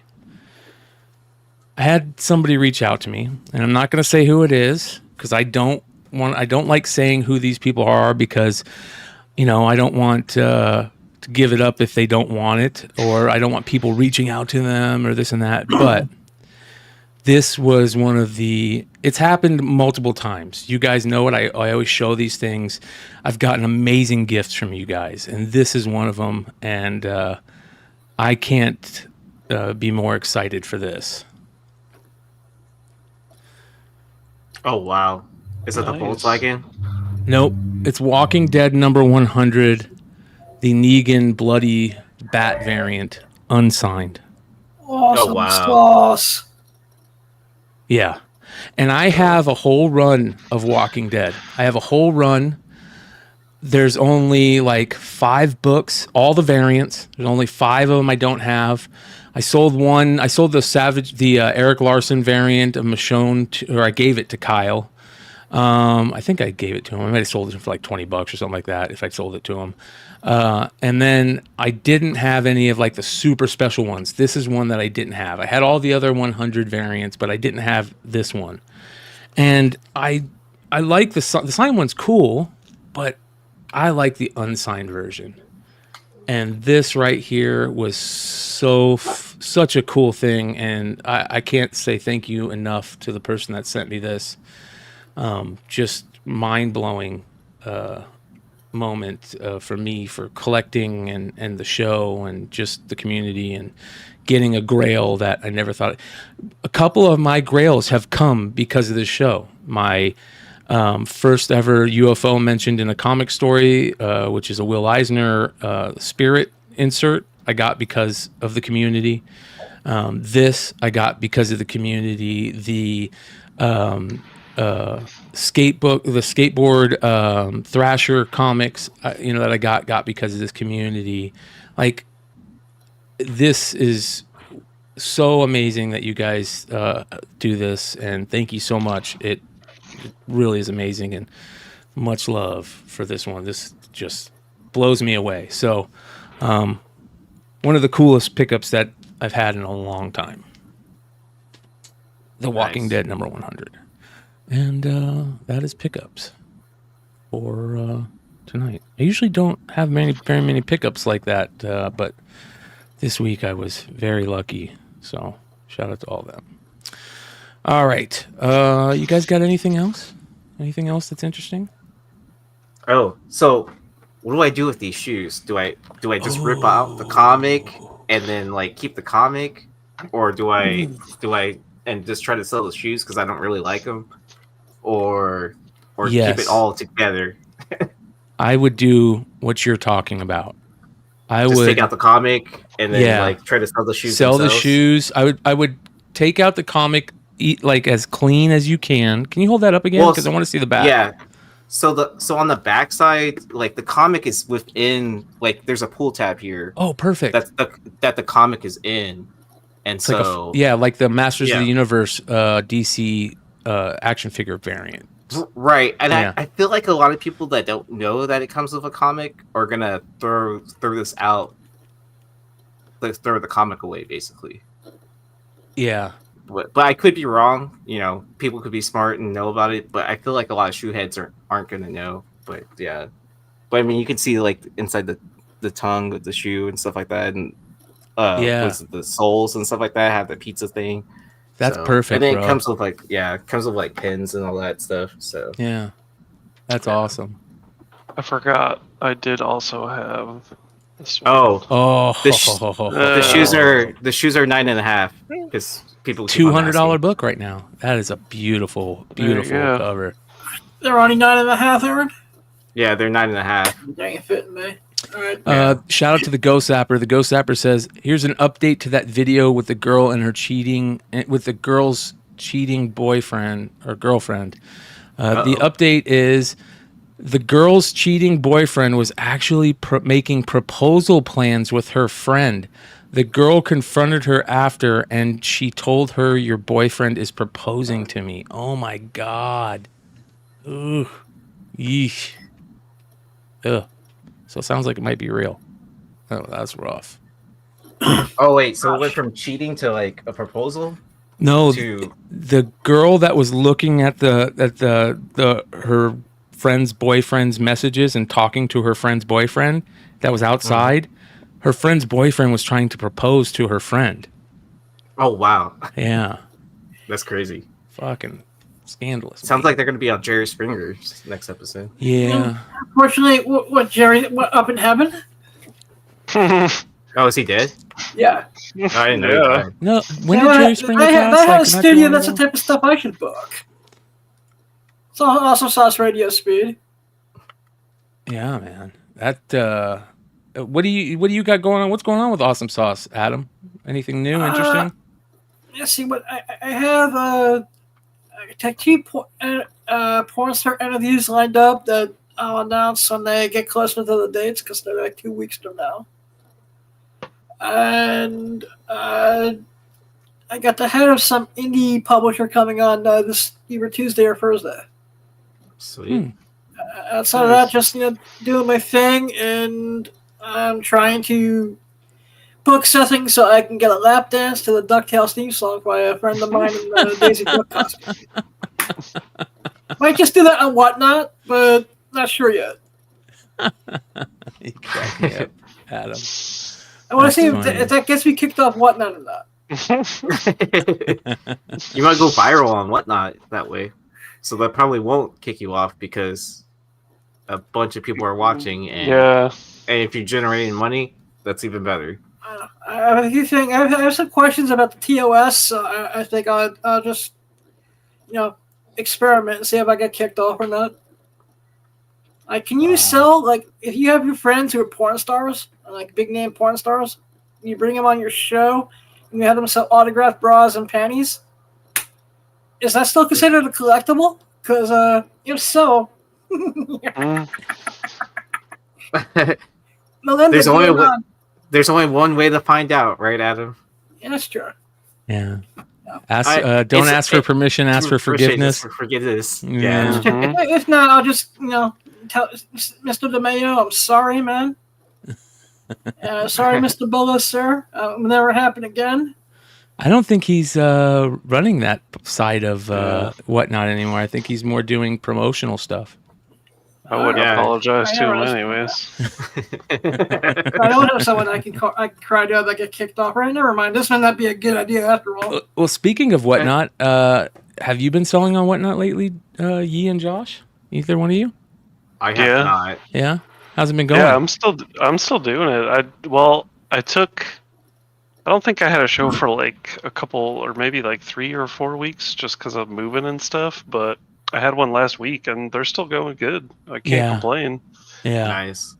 I should probably schedule something and actually plan something out because. Well, I found out some pretty cool stuff. So I'm putting together I started my Shopify build. So I'm building a Shopify store, and you can connect it to like 3 or 4 other selling. You can connect it to eBay. It's got eBay, Etsy, and like a couple other ones that they if it sells on one, it takes them down from all the other type of thing. And there's integration. Cool. It's very cool. But here's the other cool thing. There's also integration for YouTube that I can say, okay, this is for sale now, and then you just go in the description and it pops up in the description and you can buy it. And I could say, okay, really cool. This is for sale right now. Boom. It'll pop up in the little description and you guys can just go in and buy it. So, the plan is the same as it always was, to try and figure out a way to, do a Sunday sale on YouTube where we can do like that type of claim sale. Say, okay, hey, we put them up, da-da-da. Okay, now, boom, it's available in the description below if you want it. Go get it. That type of thing. And then dual stream, utilize also eBay Live. I'm 50-50 on whether I'm going to jump back into Whatnot, but I'm, leaning, maybe I'm 60-40 and leaning towards doing it because people are still having good results, that actually sell good product, which has always been the important thing. As long as you're selling cool stuff and good stuff and not garbage, people will show up and people will want it. So, but I want to do, the dual streaming thing where, we send out a dual stream on YouTube, Twitter, Facebook, Instagram Live, because you can do that all now with the restreaming services, StreamYard and OBS. And then you can just say, you could pin a link in all those that says, okay, if you want to buy from this time to this time, we're going to be on this app. Here's how you can get there. If you want to buy from this time to this time, and then whatever doesn't sell, we can bring it back and go, okay, now we're going to, 10% off of a couple of these, whatever. We could figure out cool stuff to do. So, but yeah, definitely going the Shopify way. If there's anybody out there that has Shopify stores and that has figured out the cool hacks on Shopify, reach out to me and let me know some of that cool type of stuff. So, because that is definitely what is going to be going on. I gotta start. I forgot. I was going to show you this hat. Oh, look at that. It says like Arizona. Old school Arizona. I forget what it says. 30 miles from water, 2 feet from hell. Fucking A. It's going to be 100 degrees tomorrow. Oh, wow. First triple digits of the year. Yeah. Sheesh. Yeah, I don't think we've gotten close to triple digits yet. I mean, we're definitely hitting the 90s on some days, but hell no, it's like rainy and 60 here. Yeah, I wish. I don't know. That sounds kind of miserable too. 60 degrees and rain all the time. Are you in Seattle? I mean, at least, just for the day. Is it consistent? Because I'm in the point of the time on the East Coast where it's one day it's 60, the next day it's 80. Yeah, no, it's Ohio, so it's like typical tri-state 61 weather day, yeah. 61 day, 85 the next, 30 the next, and snowing. Yeah. Weather is a crazy thing, man. I've been watching all the craziness in the Midwest with all those crazy tornadoes lately. Much love to all those people out there, that live in those areas, those crazy tornadoes, because those things are fucking scary, man. I saw a video. The Northern Lights too. Oh yeah, that's cool. Yeah, everybody's able to see kind of the Northern Lights. I still haven't seen them out here in Arizona yet. We're at the low part of it, but they're supposed to be able to be seen. But all right, I want to end today on a very special video. I saw this on Instagram today, and it fucking just tore to my heartstrings. But it's a wonderful video, and it goes to show that a mother's love is something that is beyond special, and even Alzheimer's can't take that away from everybody. And shout out to everybody out there that's ever had to deal with that horrible disease. Much love to all the mothers out there for tomorrow. Make sure you guys get some flowers for your mom. I don't know, do you guys give flowers for your moms on Mother's Day or on your birthday or both? Yeah, it's usually just like an all-the-time gift for me. Yeah. And candles. Mom likes candles. I know we don't do the flowers thing anymore because I get eaten by the cat. See, I think I'm lucky because my mom's an Astros fan, so I give her Astros cards. My dad taught me and my brother young that flowers are great anytime for your mom, obviously, but if we miss not our birthday, or not her birthday, but our birthdays, the day we were born, we have to give our mom flowers. If we miss that day, there'll be hell to pay. So we always give our mom flowers on our birthdays because it makes more sense. Anyways, let me show you guys this video. We're going to end it here. Happy Mother's Day to everybody. Here we go. You're my mama. Uh-huh. You do? Uh-huh. A while ago you said you didn't know you were my mama. Well, you act like my mama. Act like your mama? Mm-hmm. No, I'm saying you're my mama. I'm your mama? Yeah. All right, I'll be your mama. Now, do you think that I would lay here with just anybody? No. I think you want to have to love them if they want to. Yeah, you do have to love them to lay down with them like this. Yeah. And I love you, Mama. I love you. But do you know who I am, though? Uh-huh. Who? Kelly. Yes, Mama. Yes, I am Kelly. Well, I love Kelly. And didn't I name you Kelly? Yes, you did. Well, I love you, Kelly. I love you, Mama. I thought a while ago you didn't know who I was. I know it. Well, it was something because when I have some fears, I get here and I'm thinking, my Lord, what in the world am I thinking about? You are? Yeah. What are you thinking about right now? Well, I'm loving you. I'm loving you too, Mama. Oh, well, we're both doing the same thing, yeah, we are. Happy Mother's Day to all the mothers out there. You guys come hang out with us on the Discord. We'll go jump in there for a little bit, shoot the shit. Much love to all you guys. Thanks for watching. Thanks for supporting. Thanks for being part of the community. We'll see you soon.